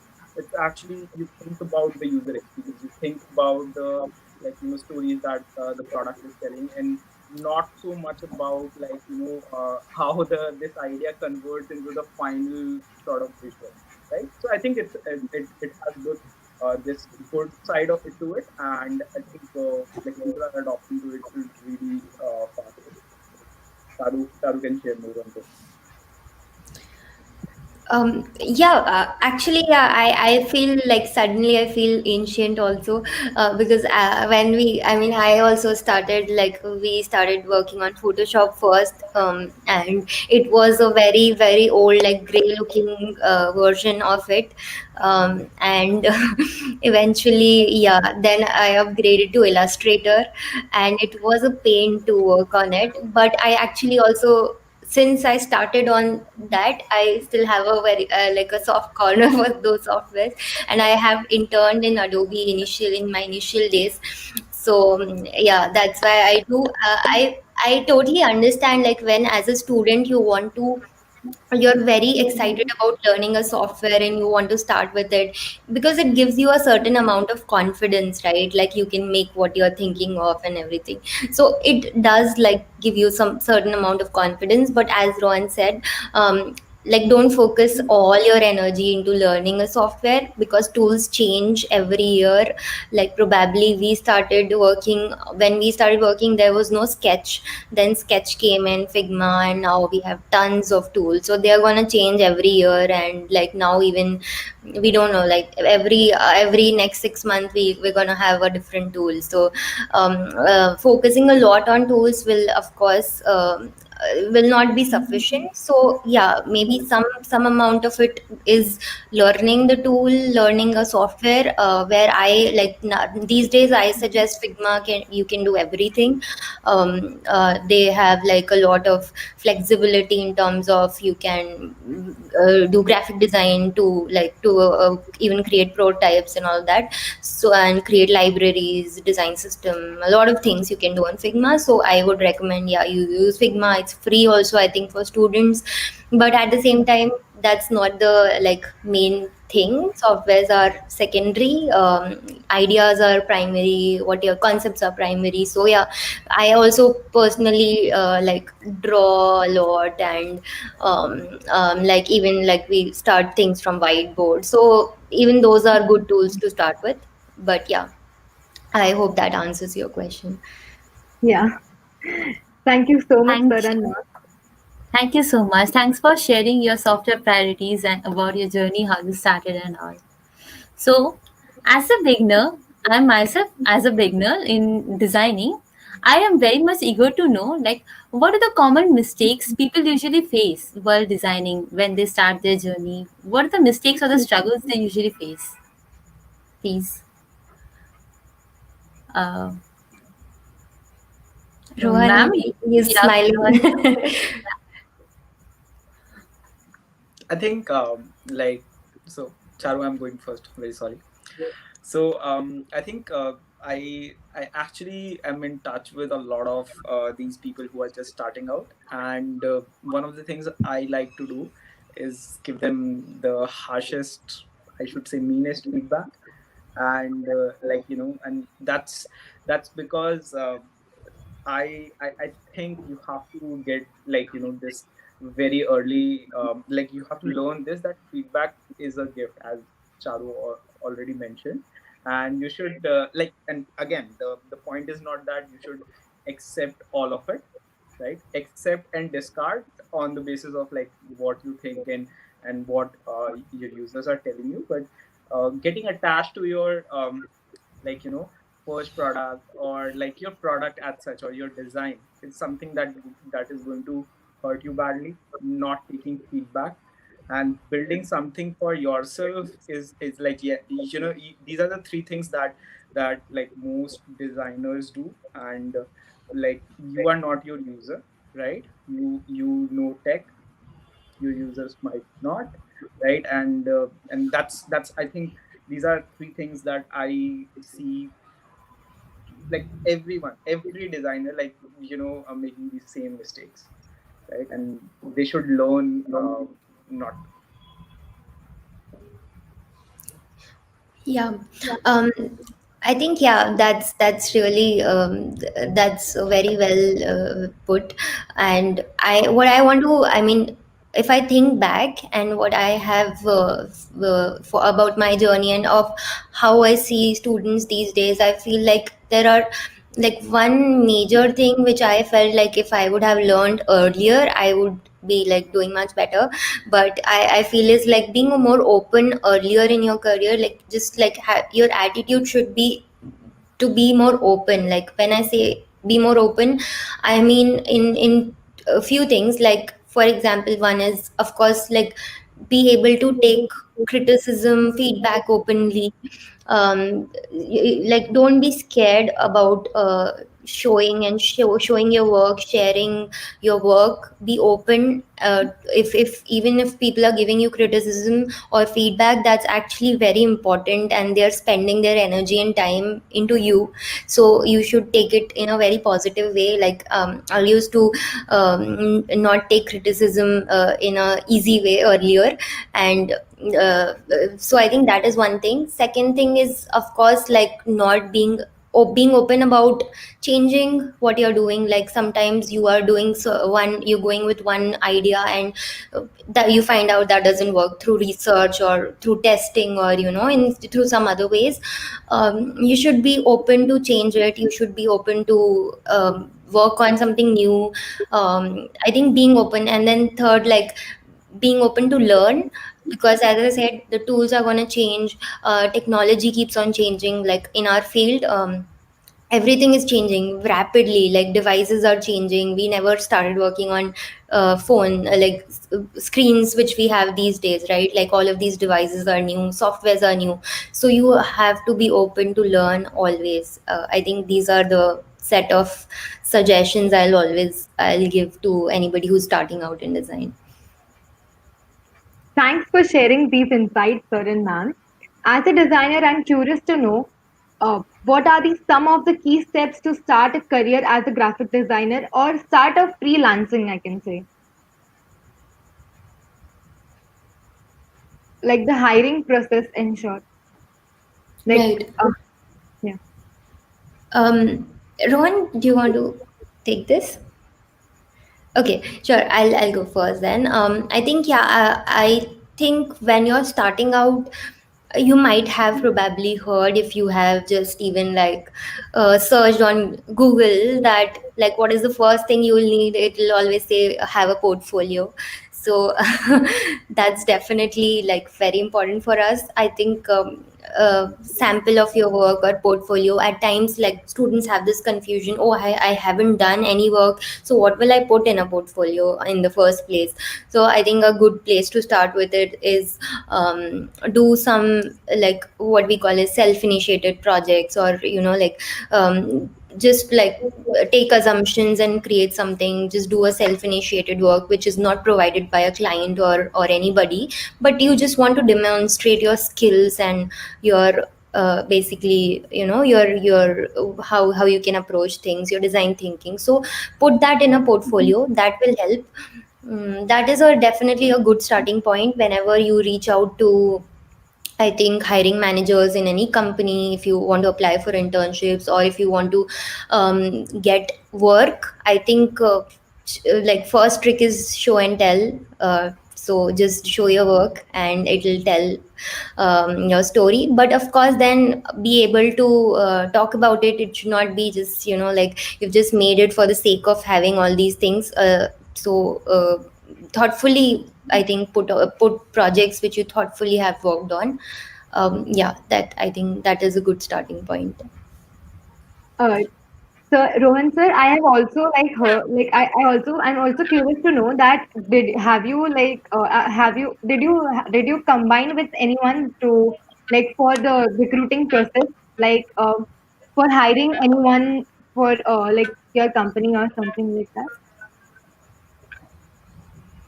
Um, Sorry, I couldn't understand the Yeah, question. the question is, like, have you ever combined with some of the partners to like recruit people, like young people like us? Like, I had heard about this, Yes, like we have. product.com. Like, I have seen like your in LinkedIn profile. So over there, I checked out that you have combined with some of the partners for like recruiting graphic designers. So would you like to share something about that? Uh, yes. So what started out as me being a, like, person who was helping people. Now I have sort of shifted my role to more of a person who make matches. So I connect people from both sides, like the people who are looking for jobs and people who are, like, hiring and those kind of things. So the bigger initiative that I am taking is I want to connect the this new talent that's coming in with the good sort of people, and so that, like, this good sort of like people start solving big problems and those kind of things. So one of the initiatives is like, as we are making match, so it's called match, right? And so it's a initiative by Design Sunday, and Design Sundays is a community that I started, focused on some niche design hiring and like, design education problems, and where we have right now, we have around 80 companies sort of who, like, who collaborated with us for hiring, and we're getting some good like, initial results, and like, we are building more on top of it. So we are building this one platform where you can go and um, from getting hired to learning everything about design, or like vice versa. Could be other ways as well. Someone could be looking, like, for their second job or third job, they can also get there. And we have got some good companies in there. So, like, you can check it out at match.designsundays.in. And like, the goal is to create a very big job pool for these guys, and like matching really good candidates with really good recruiters. So that's the plan. Thanks for sharing that, sir. Okay, Okay. so like in the comment section, there are many of the like audience is curious to know about like which designing tools you people are using.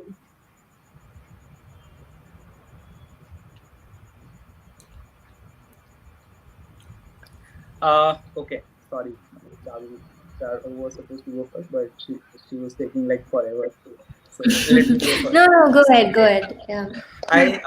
so these days, my favorite tool is, as Charu also mentioned, is Figma. But here comes the big but. That, like, I use anything, like, I have to create on Figma, whether it be a packaging product or like, logo design thing on Figma. But then I do switch to these like better suited tools, if I say, like, Illustrator or InDesign. So Illustrator is by far the, like, most widely used and best tool for creating logos, right? But why we create it in Figma? Because in Figma, ideation is very easy, right? Like, you can actually create a concept in very less time. So if you want to go, like, full, and you know what to create, and you can put in the work, go for Illustrator. For ideation, I do it in Figma, and that's my process of doing it. Charu can share more on this. Yeah, I mean, these days I have also started using Figma. In fact, even for designing a logo, I'd use Figma because it gives you pixel perfect, like graphics, whatever you're making. So you have a pretty good grid system and all of that. But yeah, also because it's pretty quick to use. I think that's also one of the reasons. If I have to really, like go down to the basics, then I'll use Illustrator because I think that's the best choice for graphic design, illustrations, logo. I think everything. Illustrator is, I think, the best tool in my opinion for these things. But you can do everything on Figma as well. So Right. We are having more questions lined up, and next question we can say is that how to start with UI UX. Yeah. Uh, Actually, Charu answered it.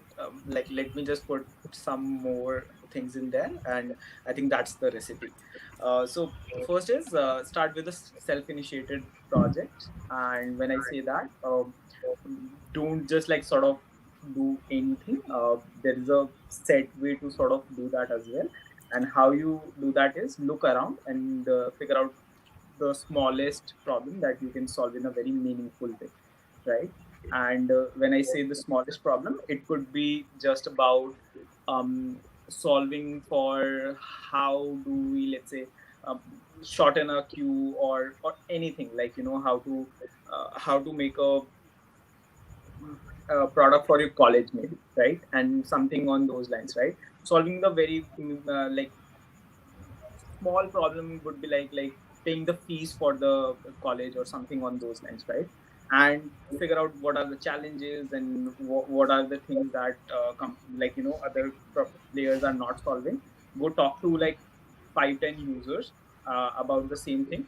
Don't ask leading questions, ask meaningful questions. How do you do that? Can you show me how do you do this? And like all those kind of things, ask them, understand the process, basically how they do it right now, and then you will be able to sort of figure out some key challenges. And the best part is that all these big giant companies or the product players, or what they're doing is they're actually targeting a mass audience, right? And when you create a product for mass audience, you really miss the niches, right? And in the niches lies the small problems. So figure out one problem, apply your design process to it, make a good sort of case study, reach out to 5 hiring managers, show them your work, and get an internship. And there is a also, like, my in my playbook there is a way to, like, get your internship is to not choose the company, but choose the people you want to work with, right? And that really sets you on the high, because if you choose the right people, they'll help you throughout your life. And when I say life, they will actually put so much like, effort into helping you grow, that there will be no other thing like compared to that. And in that sense, I think that's the secret recipe that I tell a lot of people. Make a project, approach to people of, like, who you want to work with. It's not companies, right? It's an individual, or it's a team, right? Working on some meaningful things, and that's the way to go about it, right? Like, never sort of apply for, let's say, Zomato. Apply for working with someone in the team, okay? And I hope, like, that was borderline offensive, not offensive. uh cool. So I think, choose the people you want to work with, and not the, like, companies as such, and you will learn a lot in your at least first internship. Charu? yeah, totally. I think that's such a cool advice. because I mean I never thought about it earlier, but luckily I ended up in the right places. I believe, but now I know like what's the importance of working with the right people rather than working in a like a company like which I want to work with. So that's a great tip. I think yeah, first thing as Rohan mentioned, portfolio very important. Then I think. Internships is a very I think crucial thing, like do multiple internships. Like I started interning from college days, and I think that really helped for me. And I think I've seen people doing that these days, like working doing multiple internships, learning about different types of culture, because in design there are multiple places you can work in. You can work in an agency, you could be working in a product company which is a startup, or you could be working in a big enterprise, like your Google, Microsoft, and places like these. So you need to, I think internship is a good way to experience everything. Or you could be doing your independent freelancing and things like that. So try out, I think, few things and then figure out what is your way. So yeah. Thanks for sharing these And insights, Virinder. Yeah. I was saying, you can do the you can do your work and make a good case study and send it to Charu, and she might be able to connect you with some folks, and the point being like she can be a good mentor too. So that can also work out in your favor. Yeah. Thanks for And you sharing can these. send it to Rohan also. Okay. Thanks for sharing these insights, Sarin ma'am. Also, last but not the least, um, what's the final advice you would like to share, or some tips that will be really helpful for the hackathon? Yeah, I think one thing you could do, maybe since it's a 1 week hackathon, you might want to reuse a lot of open source things which we have created in the community. It's like I think design community has started open sourcing things, work, like I think very recently, so you can take advantage of it. One, I think, good library you can use is download Figma, install it, and there is a section called community in Figma, and you will find tons of resources over there. These are all open source, created by designers across the globe, and it's ready to use. For you can like play around with it and use it for your projects. Other best resources, of course, Google's material design library, I think. I've been using it throughout, so that's of course the, I think, one of the best resources for creating, I think, anything you want to work on: web, mobile, iOS, Android, or other devices, anything you're planning to work on. So yeah, I think Thanks. that's I think what I had. But Rohan, if you want to add on. Yeah. I think what Charu just mentioned about the community tab in Figma. It's one of the very good place to get all your UI kits and all those things, and this really helps. With that being said, I just want to add like two things, and again, it's the problem solver in me. If I don't mention it, I'll not be able to sleep at night. So let me mention it. Before even you make something, how do you decide what to make is very important. And for that, talk to a few people, right? And who are the target audience. So I just saw some challenges that you might get for solving. And for that, you can figure out who are the target audience for this particular thing. And you can talk to a few of them. I'm not talking about going to tens of users, and talk to five. Easy, right? Like 15-minute conversation around the same challenges. First is that. And once you make the design, right, just take it to the people and see if give them tasks. Don't tell them serious or whatever.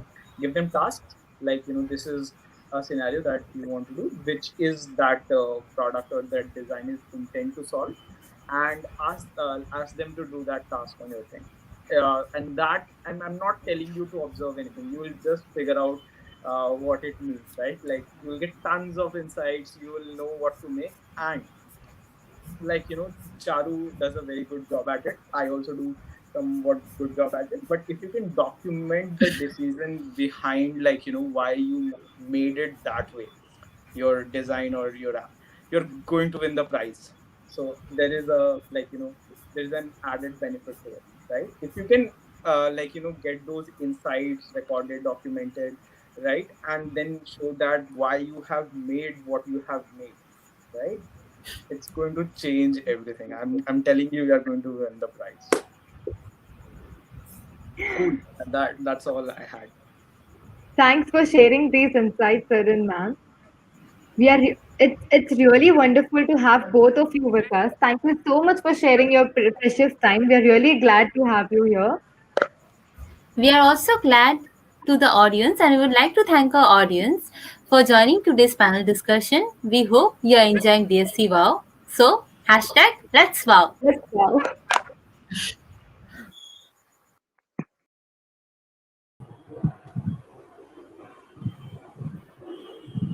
Well, that was an amazing session. Thank you, Rohan sir and Charu ma'am. Also, thank you to the hosts of this discussion panel, Janvi and Bhavna.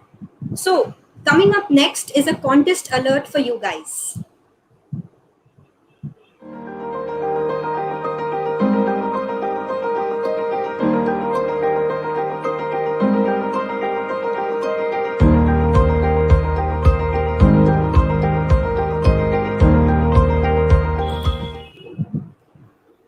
So, this is the contest alert. Share your cool swags and goodies using the hashtag Let's Wow for a chance to win goodies and get your tweets retweeted by the official handle of DSC WOW.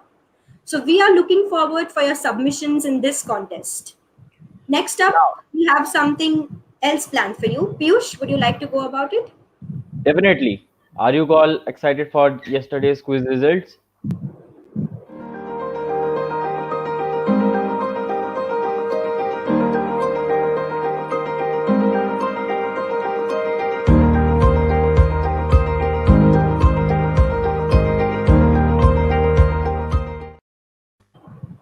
These are the quiz results for yesterday's quiz.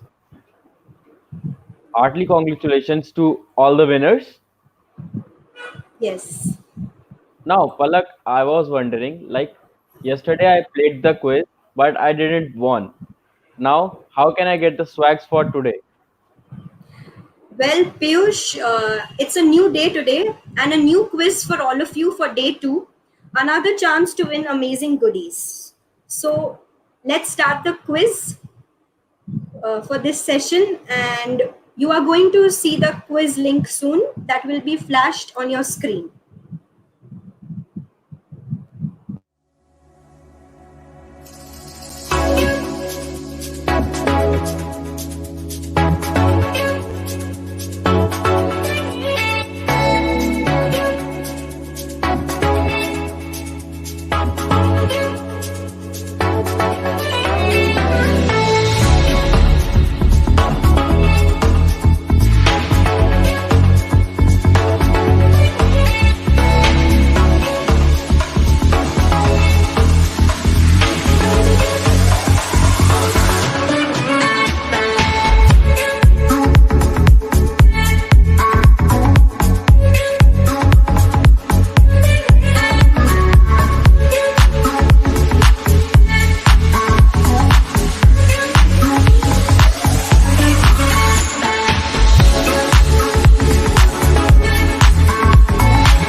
Hello everyone, welcome back.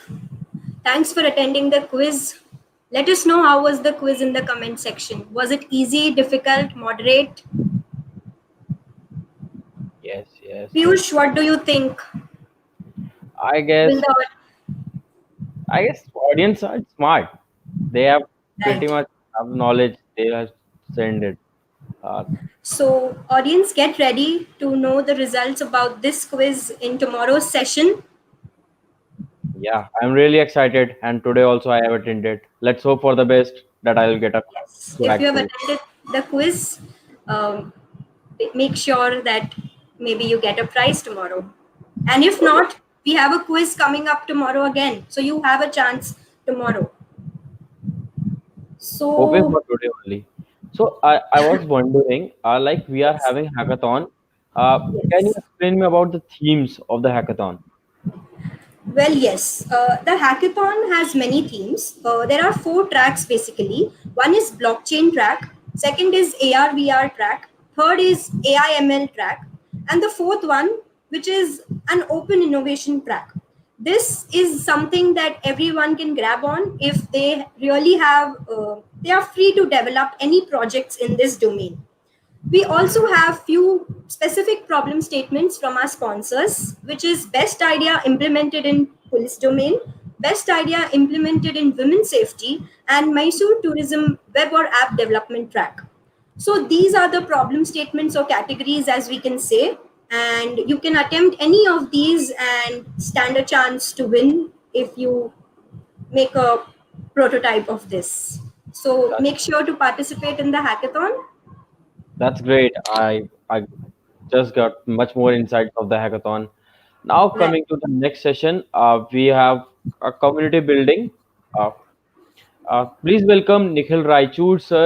He is the project manager at Google, former co-founder at Jellycon India, and a GSA alumni. Please welcome Nikhil Raichur, sir.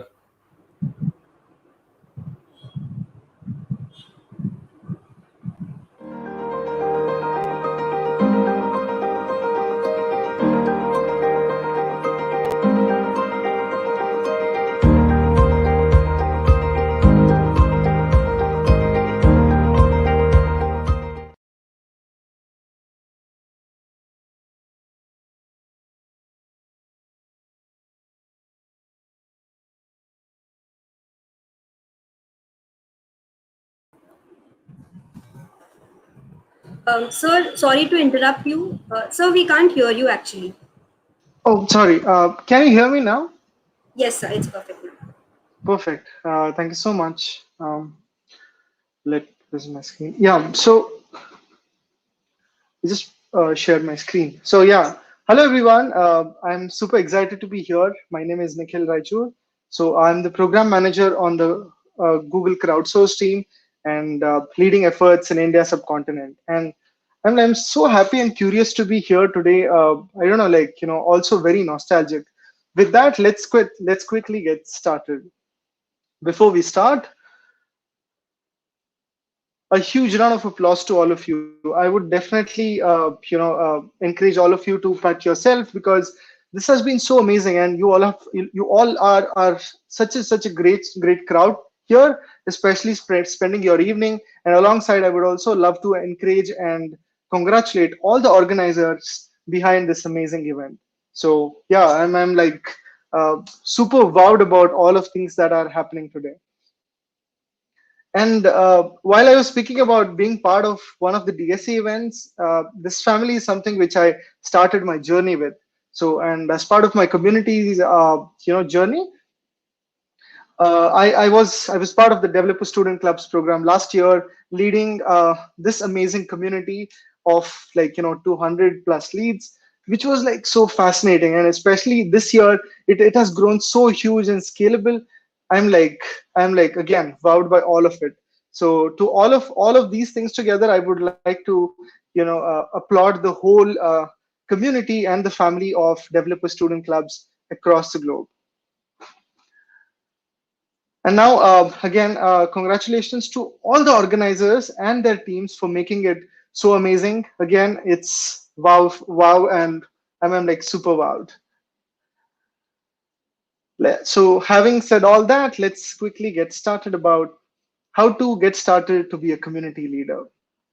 So all that we'll get started is let's understand how many of us already know what is it about and what is it like, something that you can take away from this talk today.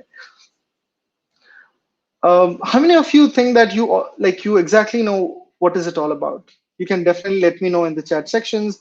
I'm keeping an eye on that. How many of you already know, what is community building, and why you're part of it? Yeah, we see some good answers coming in here. And yeah, so if you already know, that's amazing. And how many of you have no idea at all? Yeah, I mean, I did not know either, when I started my journey way back in 2013.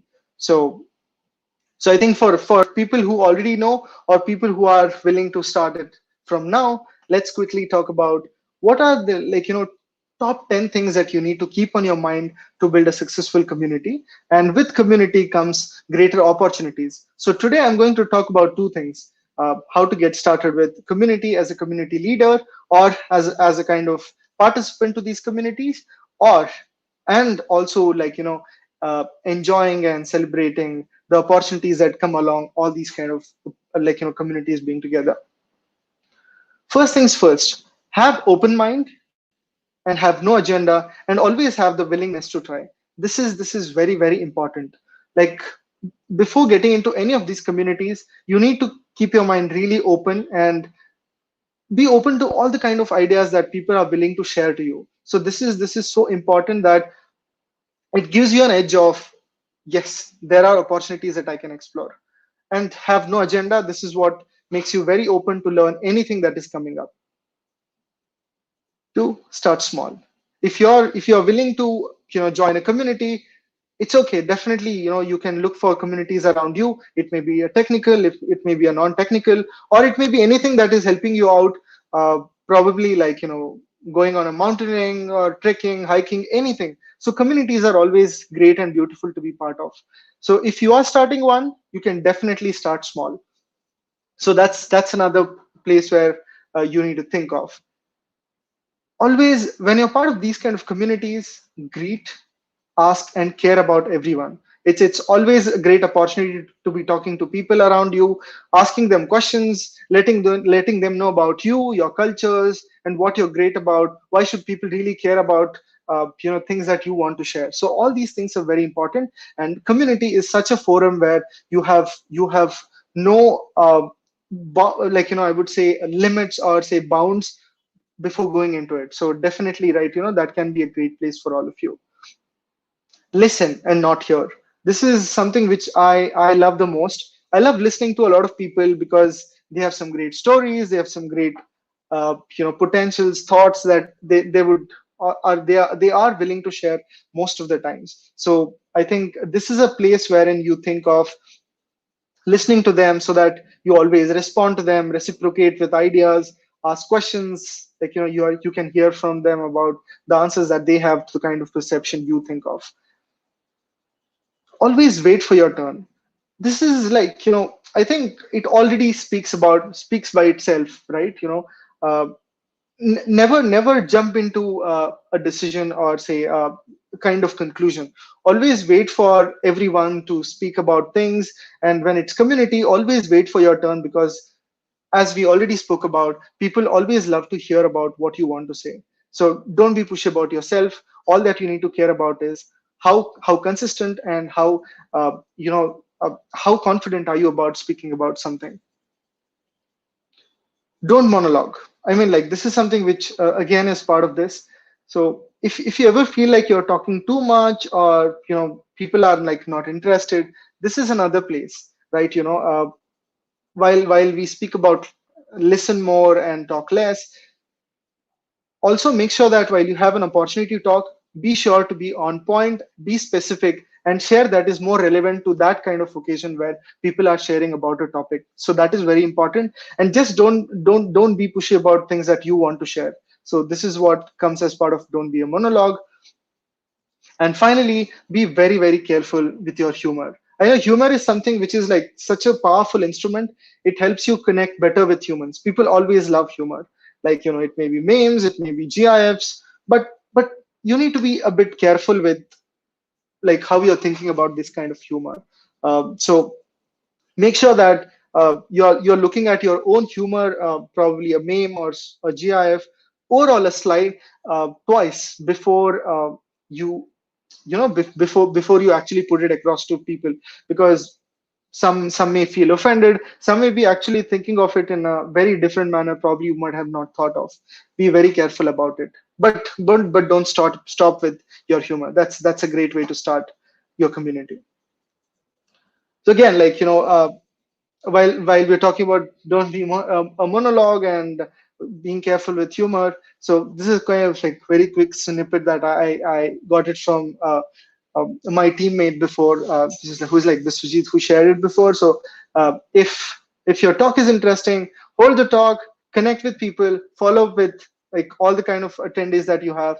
Else you can always say thank you so much for listening to me and gracefully exit. So definitely, this is a kind of snippet that I always love the most, and I would always love to see myself to talk when people are listening to me, when people are finding it interesting. Or else I would always say, like, I'm open to discuss more, or probably just exit from whatever I am in part of. Again, this is something which is again very important. I know, like, this used to happen to me before. I always thought that I need to talk to a lot of people every day, but it's not the case. It's all about, you don't have to talk to everyone. It's about people who always care about the ideas you have, who are like-minded about you. And definitely, right, once everybody as part of your community understand how amazing you are, and the ideas that you speak are worth it, they would definitely come back and talk to you. But be very specific in whom do you want to share thoughts with. And again, this is where you will come to a conclusion about sharing very, very concrete ideas. And then again, like, this is something which most oftenly happens with communities. So don't ask for WhatsApp as soon as you meet somebody in the community. Hey, can I have your number? Can I talk to you on WhatsApp? Or all these kind of things. So communities are meant to be like, taken as a kind of opportunity of sharing thoughts while you're part of those communities, being in those places. So don't jump into things all of a sudden, because it would probably back trigger, and people may not be interested in talking to you at that moment of time. So these are like very, very important 10 things that I could probably think of when it comes to building a very successful community. So, like, the 3 things that I would always love to emphasize is: have willingness to try. Don't, like, have no agenda before you step into communities, because that's a place where you can explore opportunities. And finally, don't be a monologue, because people there are like, people in communities are usually there to listen to everybody and not just one. So that is again very, very important. So after speaking about this, this is all about how do you build a community. So let's quickly dive into understanding something called as possibilities. So with communities comes responsibilities, and responsibilities also take you through a lot of opportunities as well. Let's get into learning opportunities that we can think of. So before I dive into the next slide, how many of you know what is machine learning? How many are very curious about machine learning?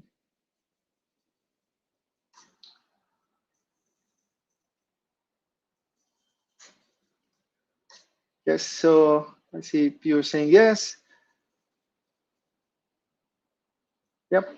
And so I think with machine learning, so as part of the crowdsource community, so as the team that I come from, so we have an amazing opportunity to all of the students as part of their, like, probably engineering and non-engineering colleges, where they can learn what machine learning is. So introducing you all to Explore ML with Crowdsource. If you are very excited about what machine learning is and you want to get started with fundamentals of it, So we are introducing the Explore ML program with crowdsource, wherein you get a chance to learn machine learning from our trained facilitators, and you will have two tracks to choose from, like from beginner and intermediate. And this all these things rely on our amazing facilitators who are trained by, like, Googlers inside. So these are like community folks who are very excited and are thinking to train people about machine learning, because end of the day what matters is how impactful is the learning.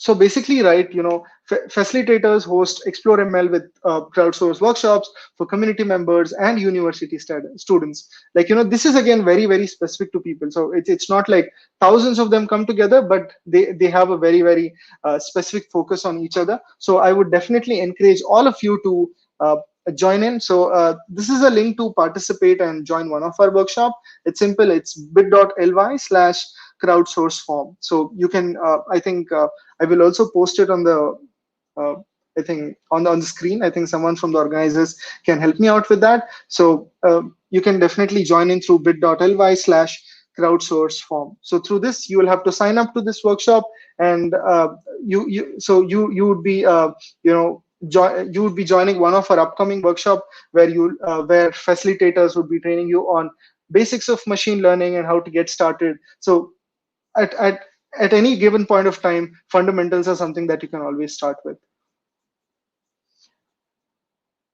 And as we speak about the opportunities of learning machine learning, how many of you here are developers, are developers and are, like, also love training your own ML models? I definitely know that you would need a huge data set, right? That is like so important for you to train a bunch of things. So at this point of time, I would also love to, speak about the announcement that crowdsource team did, and it's we recently open sourced 500,000 images to people to use for their open source projects. So you can definitely head to crowdsource.google.com/images and use these open source images to train your ML model. So this is another opportunity of being part of this amazing community. And all these things together are also giving you a vast library of data that you can always get started from small, and then you will know how and what things to be added and what are things that you need going forward. So yeah, like quickly emphasizing on that. So these are like 500,000 images, and I think it's a great opportunity for developers out there who are willing to get these kind of images for their machine learning models. Let's talk about. Let me quickly talk about crowdsource community. So global community, of crowdsourcers, these are influencers who love sharing their local insights. They are passionate about their culture, language, and country. I know all of us here talk about technology as the only community, but also think about, using a lot of Google products already. So if you're using Google Lens, have you ever imagined that you're able to translate in, a language from any language, say about from English to Hindi, by just pointing out your Google Lens camera, and you're able to translate it in real time. So that is a kind of potential that is possible with OCR and machine learning. So if you are very, very curious and excited about bringing your language to Google products, you can definitely be part of this community and bring that local essence, culture, language, and also your country, and more and make Google systems much more better with ML models that can identify and also think about languages and help you bring them up and help people in using those languages to better use them. So today we have about our crowdsource communities who are all of them who are influencer led are part of 40 plus countries. So definitely, right, this is a huge global community. You're also getting this opportunity to be part of another global community where you have these 40 plus countries where you can find our influencers as well. So if you want to open up one of your communities in your locality, definitely, I think this can be a great way for you to bring up your culture, language, and also anything that you think of. Well, with that, so if you are excited about building a community, I have a very quick video to showcase in front of you all. So let me play this real quick.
Learning model.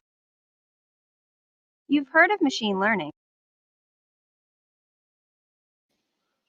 I just realized that there was no sound, so just playing it again so that it's audible now. Let me know if it's But what is it? plays sound there. Machine learning is a technique that allows computers to acquire skills by looking at several examples, instead of through sets of rules. Machine learning makes it easier for you to do things every day, like searching for photos of what you love, speaking to anyone in any language, and getting you exactly where you want to go, anywhere in the world. So how do machines learn? In machine learning, computers find, identify, and learn common patterns through sets of data. For example, showing a computer many images of cars teaches it how to recognize a car in any picture. The more variety of car images we show it, the better it gets at recognition.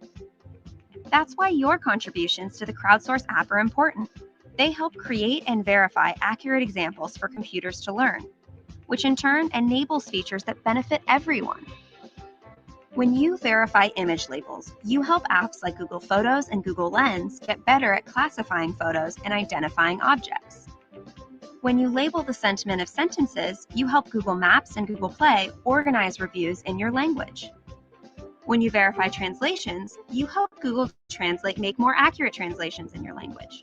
So your favorite apps get better for everyone, thanks to you. As part of the global crowdsourced community, you're joining contributors in your country and throughout the world to contribute millions of examples. Your responses are combined with thousands of other users' answers to determine a best response, which is called ground truth. The ground truth is fed to machine learning models that find patterns to learn specific skills, such as how to identify cars in a photo or how to translate from one language to another. What a machine learns is limited by the data it's given. If we develop an image recognition algorithm with images from only a small part of the world, it will only recognize objects from that part of the world. In order for apps like Photos to work well for everyone, we must train machines using images from every part of the world. By using crowdsource, you're representing your region, language, and opinions in training data. Thank you for being a part of the community. Beautiful. Well, yeah. So I just present on screen.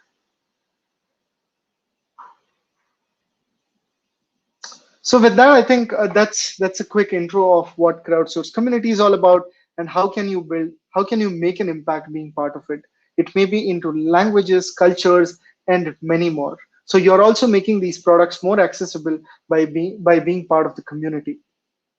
So if you're very excited about building your community, all that you can do is write to us at crowdsource-community@google.com, and we'll be more than happy to talk to you and hear about the story and why you are passionate about building a community, and let's get started together. So it's very simple. Just write to this email address, and we should be able to get back to you. And finally, with that, I would definitely say all you need is the courage to try. And with that, thank you so very much for having me and giving this opportunity to talk about communities, and also an opportunity to revisit this DSC family. With that, yeah, thank you so much and happy crowdsourcing. Thank you.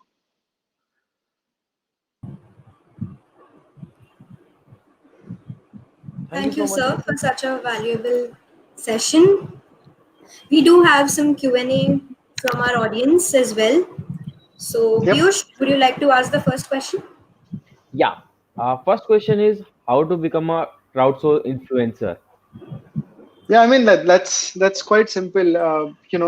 First thing is that be very passionate about how impactful you want to be as a leader, and secondly, just write to us at crowdsource-community@google.com.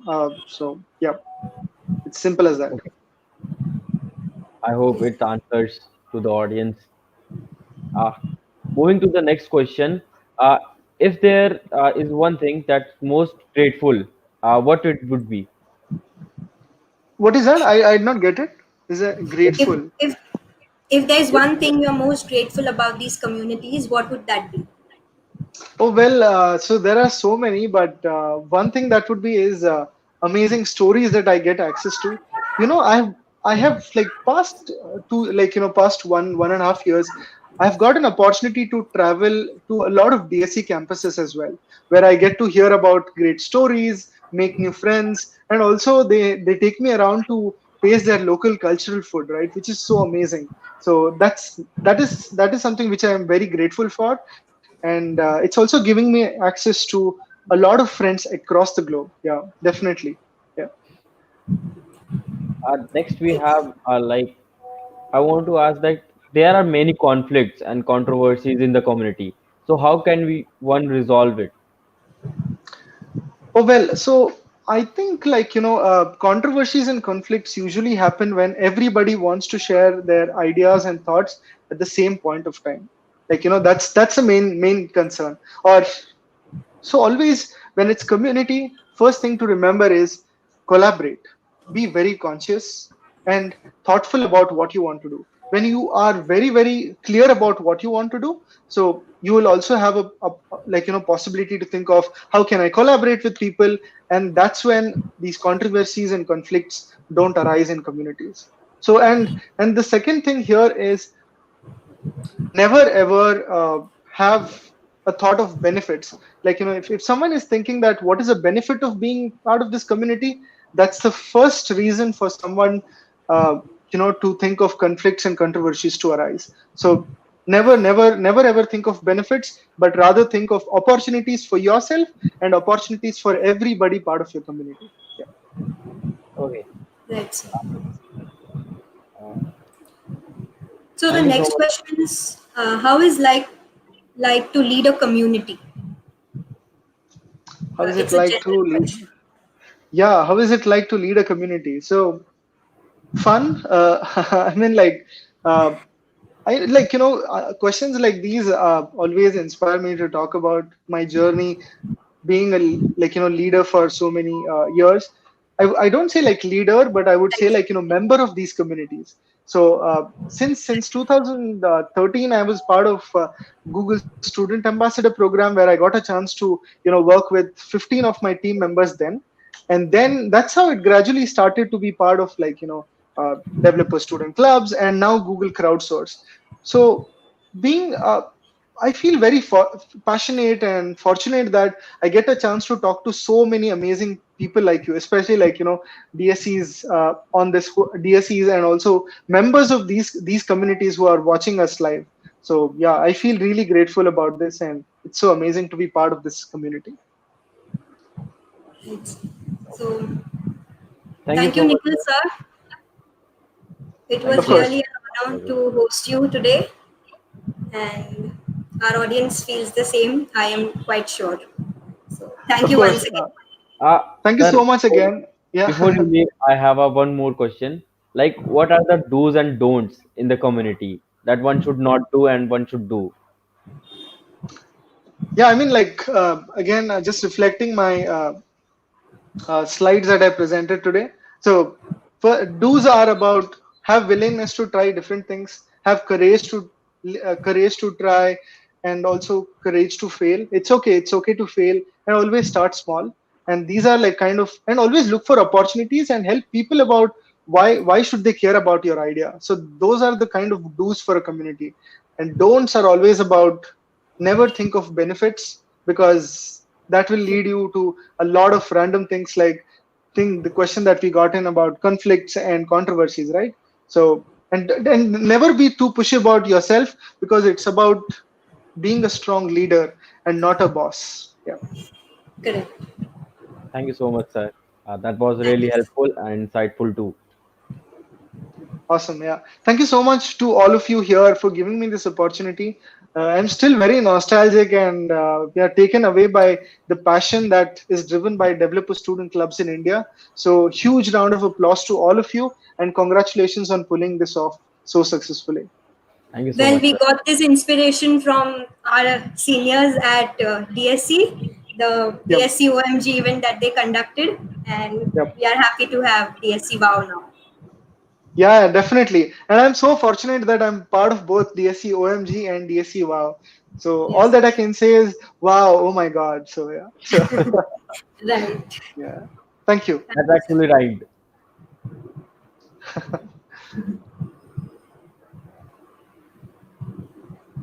Okay, so coming up next is a session on building your personal brand. We have with us Miri Rodriguez ma'am. She is an author of brand storytelling and global head of internships at Microsoft. Featured in Forbes, Business Insider, Girl Boss, Best Public Relation books of all time. Please welcome Miri Rodriguez ma'am. Welcome ma'am.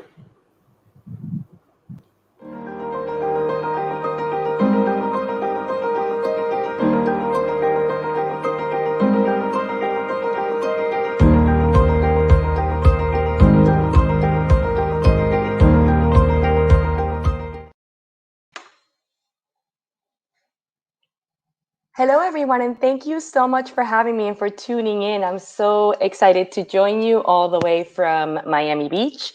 I actually sit in Seattle. That's where I'm based. But during COVID, I took my family. We actually took a road trip down to Miami, where I originally came from before I moved to Seattle 3 years ago. So excited to be here, excited to join you all the way from here, wherever you're tuning from. I know it may be late, but thank you for making time to learn a little bit about personal branding.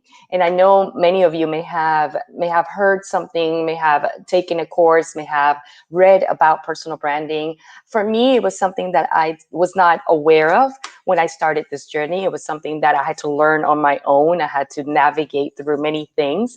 And through that journey, I learned that your brand is not just who you say you are. A lot of people will go into branding thinking I have to update my LinkedIn profile, for example, or my resume. And those are assets to the brand. These are not just your brand. It's not what you say you are. It's actually how you make people feel. And that's something that I had to learn through my entire journey, which began about 8 years ago. And I want to take you through that to showcase what I went through and what I learned, and hopefully what you can learn as well as you begin to build your personal brand. Especially today in the digital age, it is that powerful. It is that critical that you build your brand. I learned quickly that there are key elements of a brand, 5 key elements, namely, the first one is a mission. And that's very important because for me, I learned that you have to have a personal mission that is yours. that you create for yourself, that nobody builds for you or gives you. It is something that you assign yourself. It is your mandate. And that's important. We'll talk about that in a minute. Why?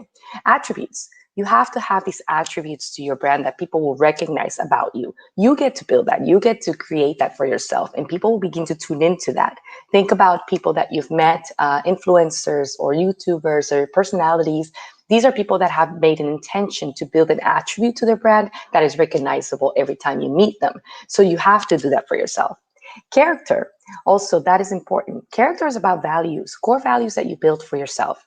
Up until this point, maybe you have created a core set of values to live by, built from maybe your religion, your cultural, societal values, your family values, and these are a mix of those. But you get to actually think through and see what those values are today for you, what serves you, and what will serve you in the future.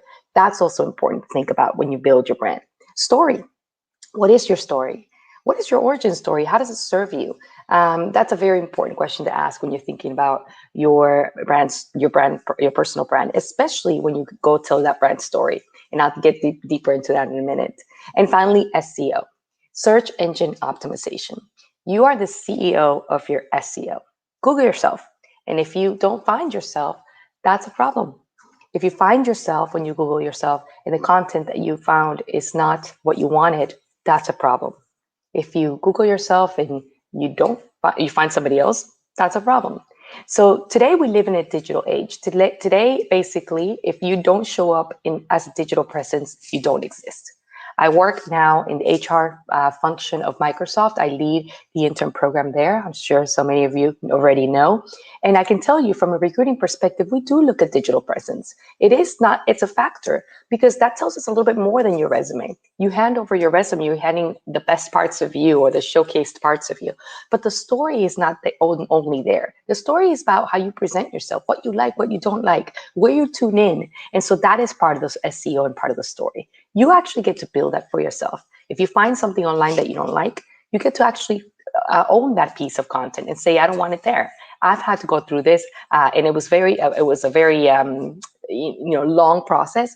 But after I did it, it was well valued, and it was very valuable for my brand.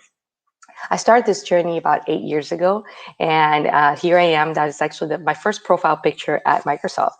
I was called by Microsoft one day. I did not apply for Microsoft. Actually, I didn't apply because I didn't think that I belonged in a company like Microsoft. I came from the slums of Venezuela, Caracas. It's a small country in Latin America. And, as an immigrant to the States, I just never thought that I could join a company as big as Microsoft. And so I went to school for communications. I just started doing my life and getting into work and different kinds of jobs. And then one day Microsoft called, and I was so excited, as you could see here. I was elated to join this company. Only my happiness didn't last that long. And it was because I began to get bullied by 4 women within Microsoft. And I was confused at first. I didn't know what was happening. I was a little bit, wondering what was going on. Was it me? Was it the company? Was it the fact that I was ramping up? I didn't know. But this lasted about a year. And as I began to think through what was going on and how I was feeling, I soon realized that I didn't want to be there anymore. And one day I walked in, it had been about a year, and I walked up to my desk. It was an open space work environment. And I walked up to my desk, and they had left something there physically on my desk. And I exploded. I had it, so I looked at it. I was like, okay, I quit. I'm done. And so I grabbed my laptop and I started walking away. And a PM that was working next to me, his desk was adjacent to me. He stopped me. He said, Miri, you can't leave. You can't quit. And I said, well, why not? And he said, well, it's because Microsoft needs you. We need you. And I was like, Microsoft doesn't need me. Nobody needs me. There's probably a line of people outside the door waiting for me to get fired so that they can come in. It's that competitive. And he said, no, Miri, I want you to go home. I want you to think about this. I want you to think about why you are needed at Microsoft. So I did. I promised him I would. As I thought about it, I realized up until that point, I had no purpose. I had no mission. I had lived my life just kind of thinking and doing what I thought society wanted of me, my parents, my husband, my family. I had gone to school, graduated, got married, got a couple kids, started my career, but I really didn't have a personal purpose to my story. I had mixed attributes to my brand. I wasn't consistent with my brand. I didn't know what attributes I aspired to be. I had no character definition. I had a mix of values, and I didn't know what were mine or which ones should be mine. And I had no story. Even though I had a story, all of us do have a story. I didn't have one. I didn't have my personal story that I would lead into, that I would talk to people about. I didn't know how to put that together for myself. And if you Googled or pinged me, you would probably just find my address or my parents' address. And that was me 8 years ago. And so I realized through my experience that I did want to go back the next day, but I wanted to go back because I had given myself a mission. And that's what I want to share with you today. You have to have a brand mission. As a marketer, I do this all the time for different brands, big and small startups. And it's important as you think about your own person, who you are, what you're doing. I know you're in the middle of a hackathon. That's very purposeful. But beyond that, what are you doing? When you get into a company, why are you there, right? So you give yourself that brand mission. I use this mission statement for myself. And with this, I began to actually change the course of my conversations in my career. I began to talk to my managers differently. It was no longer, hey, what can I do to get a promotion? It was like, hey, I know my mission. How are you going to help me achieve that mission, right? So I empowered myself with a mission. You can use this statement or another one. Just go ahead and make sure you build a brand mission statement for yourself.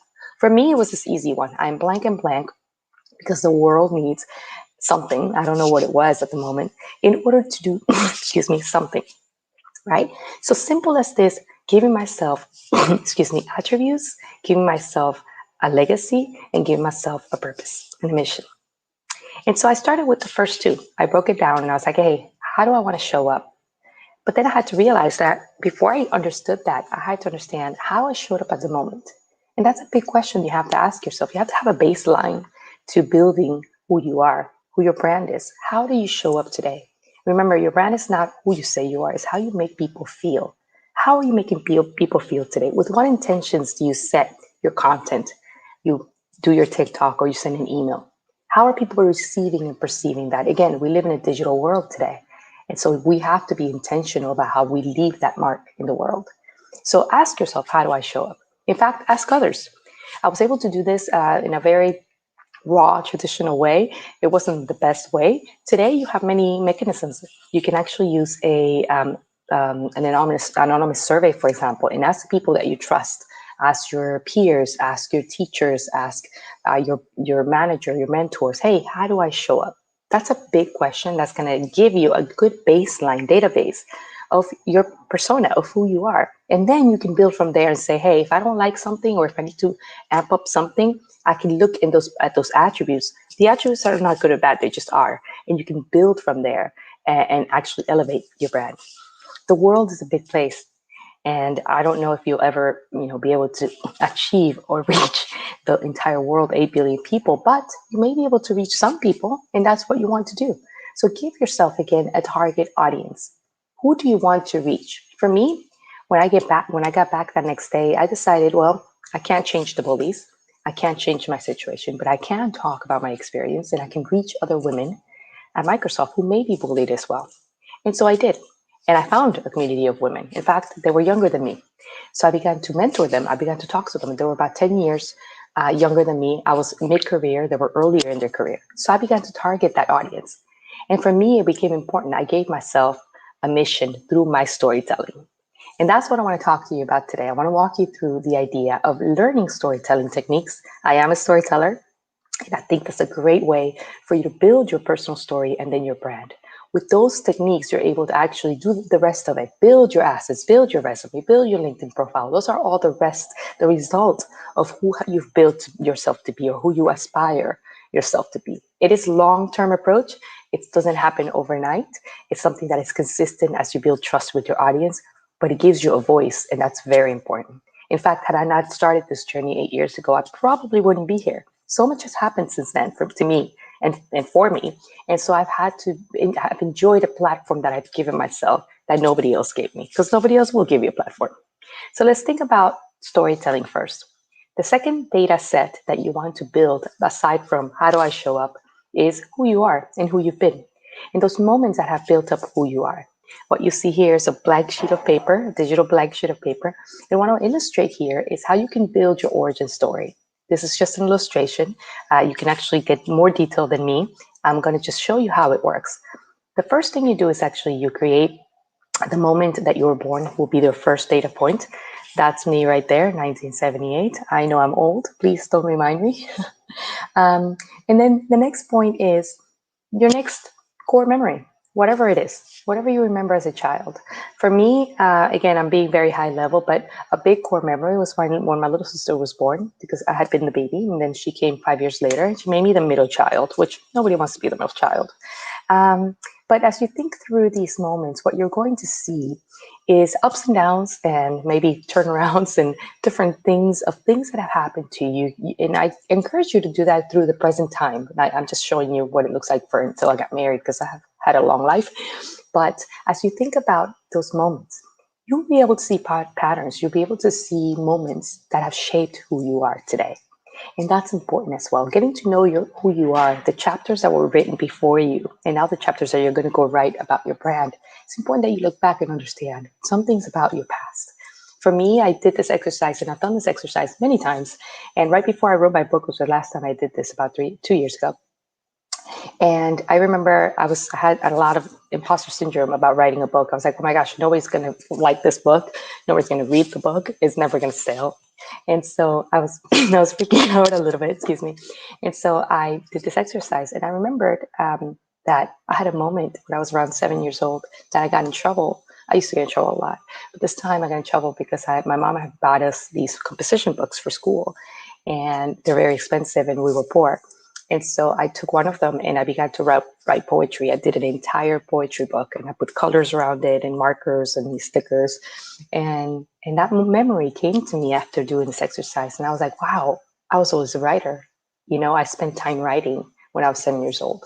So it empowered me to continue to tell me who I'd always been and who I always was. So think about your origin story, and then think about what is storytelling and what is not. What I want to walk you through next is 5 steps of storytelling that I have employed not only in my professional life, but in my personal life. And it served me in so many ways, because understanding storytelling from a cultural activation perspective has changed everything for me. It has changed the way I connect with everyone. It's changed the way I communicate.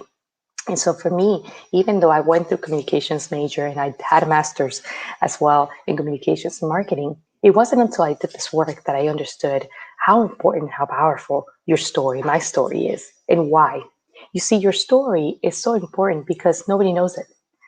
Nobody knows it. Nobody understands the insights that you have from your lived experiences. Before writing my book, I did a lot of research and interviews, and I interviewed a 2-time Emmy winner journalist.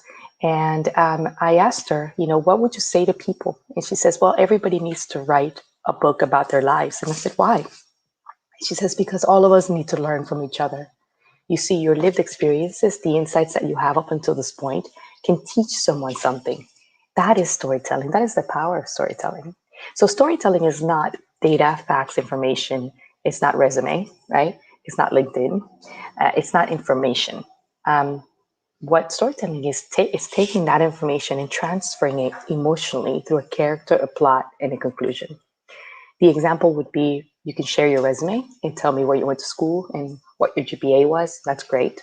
That's all I get. And many of you will have the same school and GPA. But storytelling will give us a little something deeper, right? It will say something like, hey, my parents worked 3 jobs to get me to the school. Or I worked 3 jobs to get to the school. It adds character, right? It adds plot, it adds conclusion, it adds depth to the information. So where do we begin? How do we take the data sets? How do we take information where people have said, hey, you show up like this, you look at your origin story, how do you build your brand with storytelling techniques? I want to present to you design thinking. It's something that I have learned works very well in storytelling because it allows us to think differently about how to produce our brand. Our brand is a product, promise we make to people. So for me, design thinking has served me as a model to really take my brand and my story through this and iterate and continue to build my audience in a way that it works. And that has worked for me in the last few years. And notice that it starts with empathy. That is the first step to design thinking. You may be very familiar with this model if you took UX in design. And for me, this was very daunting because when I began this process, excuse me, I didn't realize that empathy was a thing, that you can actually become an empath. I thought it was a personality trait. You either are or not. And it is, but I also learned that it is a skill set that we can all aspire to and acquire, and we can all learn.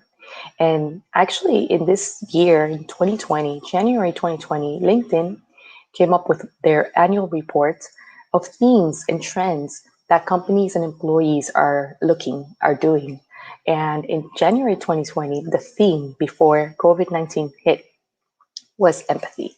They actually said brands were looking to hire people that had empathy as the number one skill set, not, nothing more, but empathy.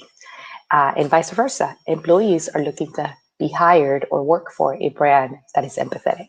So those two things are converging, and empathy is the theme this year. And so when you think about empathy, for me, I had to learn a little bit more about it. I had to ask myself, what is it? How do I build empathy? How do I create that? How do I find it? And I learned that empathy is about finding what I call universal truth. So this guy here, you see, it's the storyteller. That's you building your story, your brand story. You have to find the universal truth. You have to say, what do people want to know me for? What is that feeling that I'm going to evoke all the time, every time I connect with this brand, with this person, with an email that this person wrote, with a post that they posted, right? For me, when I got back to Microsoft and I built a community of young girls in tech, young women in early in career in tech, the theme was, my truth was belonging. You see, I didn't feel like I had belonged, and they didn't feel like they belonged. And I was about to leave. They probably were going to leave. It gets hard. But if I did that, then I would contribute to the gap of non-equity, of gender non-equity in the industry, in the tech industry. So for me, my universal truth became about belonging, making people feel that they belong. That's my truth. That's my brand. And so I also learned that there are 3 levels of empathy we have to think about. And that's how we will go to build our brand. Cognitive empathy is the first one. There is you connecting with people and thinking through their humanity, thinking through their human condition and who they are and how they show up and how you show up. Cognitive empathy is about reminding yourself that your audience is human. And that changes your perspective. That changes the way you talk to people and you present a resume or you show up at an interview. You begin to remind yourself, all of us are going through something. There's a human condition to all of us. The second empathy level is emotional empathy. When we think about the fact that not only our audience is human, but we're also human. And so we also have to come in a little bit imperfect, a little bit vulnerable, allow ourselves to be authentic and not show up all the time, well put together and all the time. And even in interviews, now we're putting our best selves out there, but the more human we show up, the more connected we get to be. I interviewed a lot of people, and those interviews that are more memorable are the ones that when people come in and say, hey, Miri, I showed up, but I had a bad day today. And I hope I don't mess up my interview, but I'm having a bad day. And immediately I begin to empathize. So, oh, that's okay. We all have a bad day, right? They were human. They showed up. And so that's emotional empathy.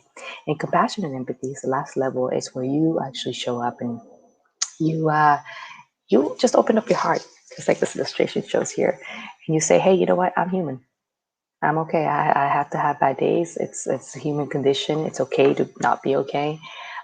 It's about reflection. You don't have to do much more with that, but just reflect on your own feelings, your own emotions. We all have them. The more we do that, the more you practice that, the more your brain is adapting to becoming an empath, and you can become more of an emotional and a cognitive empath. And with that in mind, then you think about designing your brand story. Again, that's step 1, to empathize. Think about that experience that you're leading with. And then you get to define. I'm going to go real quick through these steps. The story, mission, defining these places. These things are about thinking about your life, thinking about how you're going to plot this, how you're going to create this. Who's your audience? Who's your character? Who's your plot? What's your plot? What's your conclusion? The story mission enables you to think about your personas, your audience. The more targeted you get to your audience, the better. I have a lot of different audiences. I have a hybrid audience. My main audience always has been my young women in tech.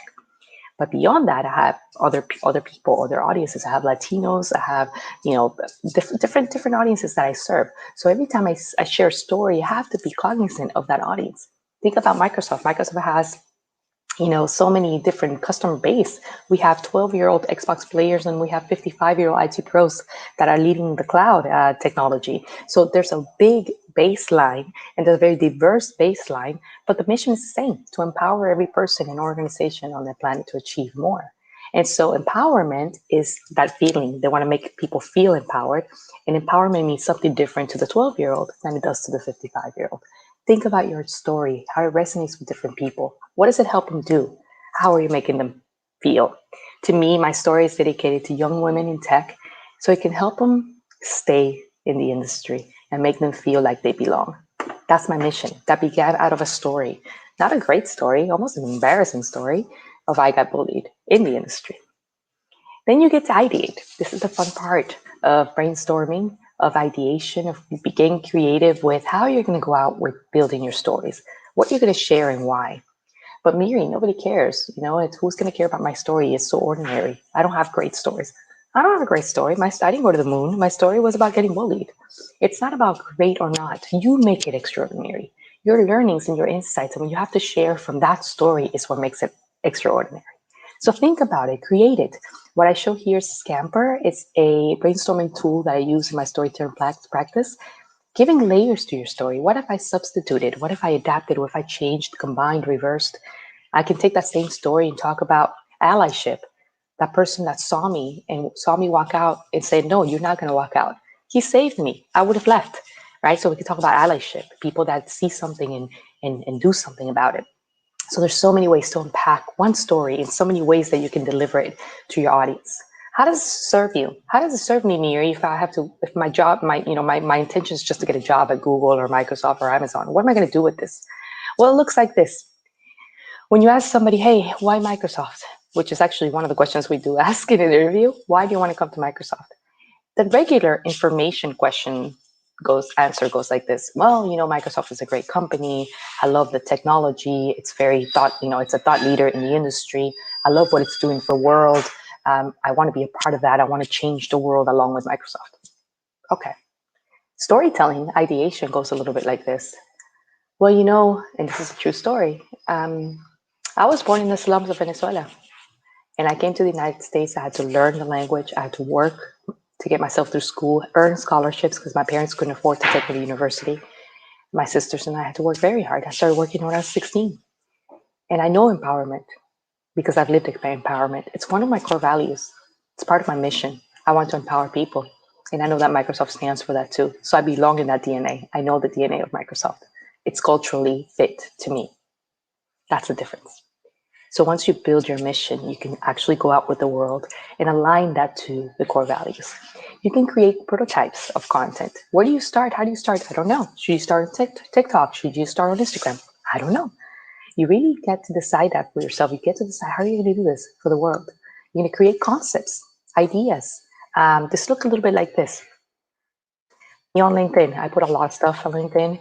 I actually use LinkedIn as a platform to actually test my content a lot. And so I put a lot of things there, and I've tested it over the years. And that tells me where I need to go, the direction I need to go, or where I don't need to go. What happens here is I have a very hybrid audience. And so a lot of times I also get some grief from the other audiences that I have. And so I get to see the reaction. I get to understand how people perceive my content or not. And then I learned that I can actually, go to different channels and act differently, play up or play down my attributes. In fact, one of the attributes that I had was people were saying that I showed up sarcastic. And so I understood, okay, sarcasm is not a good or a bad thing. It's just the thing that I have. So I have to know when to be sarcastic or when not to be sarcastic. With my young girls in tech, I can't. It shows up, unauthentic. It shows up authoritative. It shows up unrelatable. With my audience on Twitter, which is very techie, all day I can be sarcastic. Because they get it. I dedicate my Twitter to tech industry people. A lot of them are males. And then my Instagram account is really dedicated to my young girls in tech. A lot of talk about women empowerment, a lot of talk about queendom, about equity, about empowerment. And so look what happens. People get curious. Who is that Miri putting a dog on LinkedIn? Who's that Miri going on Instagram talking about women empowerment? The one story served me throughout the years. People got curious. I did nothing. I have never bought SEO. I have never bought a place on LinkedIn, on Bing, or on Google.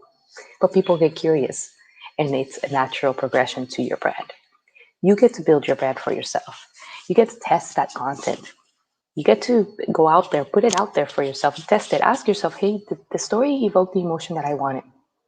My brand, is it doing what it's supposed to do? If it's not, you can reiterate. It's a prototype. It's a low cost, low effort approach. So you get to do that. It's also evolving all the time. You evolve yourself all the time. So your brand and your story will continue to evolve. So remember, if it doesn't have a character, plot, and conclusion, it's not a story. So you have to have all three. You have to build yourself those three things. Stories in your story is for your audience, not just to them. That means you're going to package it up. You're going to hand it over with empathy and authenticity. You're going to show yourself up. The more that you share, the more people will tune into that. I would love to hear all your stories. I would love to understand your own lived experiences, because I can get to learn something from that. So ideate. And lastly, do it with heart. It's the very one thing that we all have in the digital age that we can drive with, that we can lead with. It's the one thing that will get past the norms, that will get past the accolades and the awards. Nobody cares who Miri from Microsoft is. Everybody wants to know Miri the mom, Miri the daughter, Miri the sister. Once we get to the accolades, it's important to connect at the very human level. So it's your turn. Connect with me if I don't get to answer all the questions. I would love to connect with you and answer your questions there. And also, just connect and say hi. And I know it's a big world out there, and sometimes we feel like we're lost. And I was lost about 8 years ago, and we need someone to help us, guide us. I wish I had someone back then to help me guide me, my brand. I can tell you that it's been life-changing to build my brand, to give myself a voice, because nobody else will. Thank you so much for your time.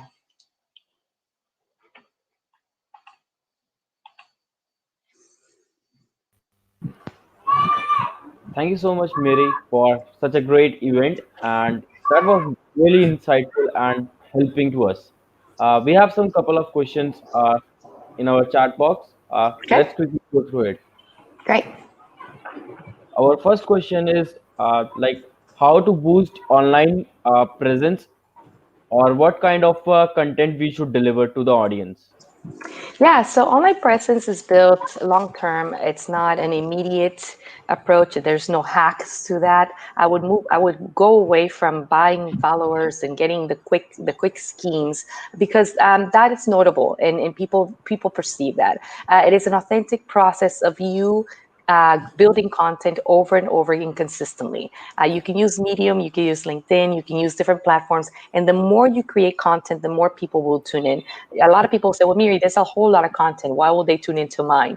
Because they can learn from yours. The more that you're talking about what you're doing and how you're doing it and what you're learning, you're teaching people. So for me, the formula is your content should be three things. Educational, people want to be taught something new, an insight that you have that nobody else has. If you can't Google it, only you have it. So share that. The second one is inspirational. Everybody wants to be inspired once in a while. So share the stories of failure, share the stories of success, share all of them. People want to be inspired by your stories. And the last one is personal. They want to show the different sides of who you are. Again, the mom Miri, the dog owner Miri, not just the Microsoft Miri. So the more layers you're willing to unpack, the more people will tune in, and consistently that will bring your brand, elevate your brand. So the kind of content will be educational, inspirational, and personal. Okay, I hope it answers the audience. And Yes. I have a personal question. Like, if one fails in the delivering the content, so how should he should stop, or he should change the way of his writing? Yeah, I mean, if you've already started and you want to start changing it, you can talk about that process too. You can say, hey, you know what? I want to elevate my content. I'm pivoting differently. It's part of the journey. So you don't have to completely stop what you're doing. You can evolve, and we all understand we're all always evolving and growing, and that's part of the process. So the authenticity factor is there, is saying, hey, I used to think this way and now I think differently. And it's okay. You don't have to shut down what you've already started. In fact, it's actually very genuine for brands that I've seen that said, hey, 10 years ago, I used to have this opinion. I don't think like that anymore. I've grown. And that's normal. That's human. And so that actually brings authenticity to your brand. Okay. Right. Thanks a lot. That was really insightful and amazing one. Thank you. Thank you for having me. Thank you, ma'am. Bye bye. Be well. So, So Piyush, I have a few announcements to make. So, all those who missed today's quiz, they can join into our Discord server and play quizzes, tech trivia, and many other games like that, and win a chance to the win goodies. Miri ma'am, you can also join as well. So, this was about Discord. The Discord link is in the description. So, how was the day, Piyush? it was really amazing, starting from the blockchain to personal building. Uh, Right. it's a bunch of a package, like from blockchain to crypto, and then moving to the community where we want to contribute, and then how to present that is the building yourself. So I hope you got some insights too. Please, would you like to share someone? Yes. So, what I it's just about exploring. All these speakers gave us the path for exploring, and now it's upon us how we choose to take those paths and go to a destination, reach a destination of our own. It's the journey of everyone else. So I think the speakers have enlightened us with their talks, and we will work upon it. Okay, that's great. So So it's a day end of the day two of DSC yes. WOW. And Guys, make sure to tune into Discord at 8:30 for tech trivia, the quiz. It's of 15 minutes and it will be a light stress buster for all of you. So make sure to participate there. Link is in the description. and I cannot end the session by without congratulating and giving kudos to my entire team who worked day and night at the back end. Huge kudos to you guys, and thank you so much for uh, making this event at this success level. Thanks to you, and we congratulate our audience for being with us, and thank you so much. And we hope that you learned a lot from our sessions. Yes. Keep exploring.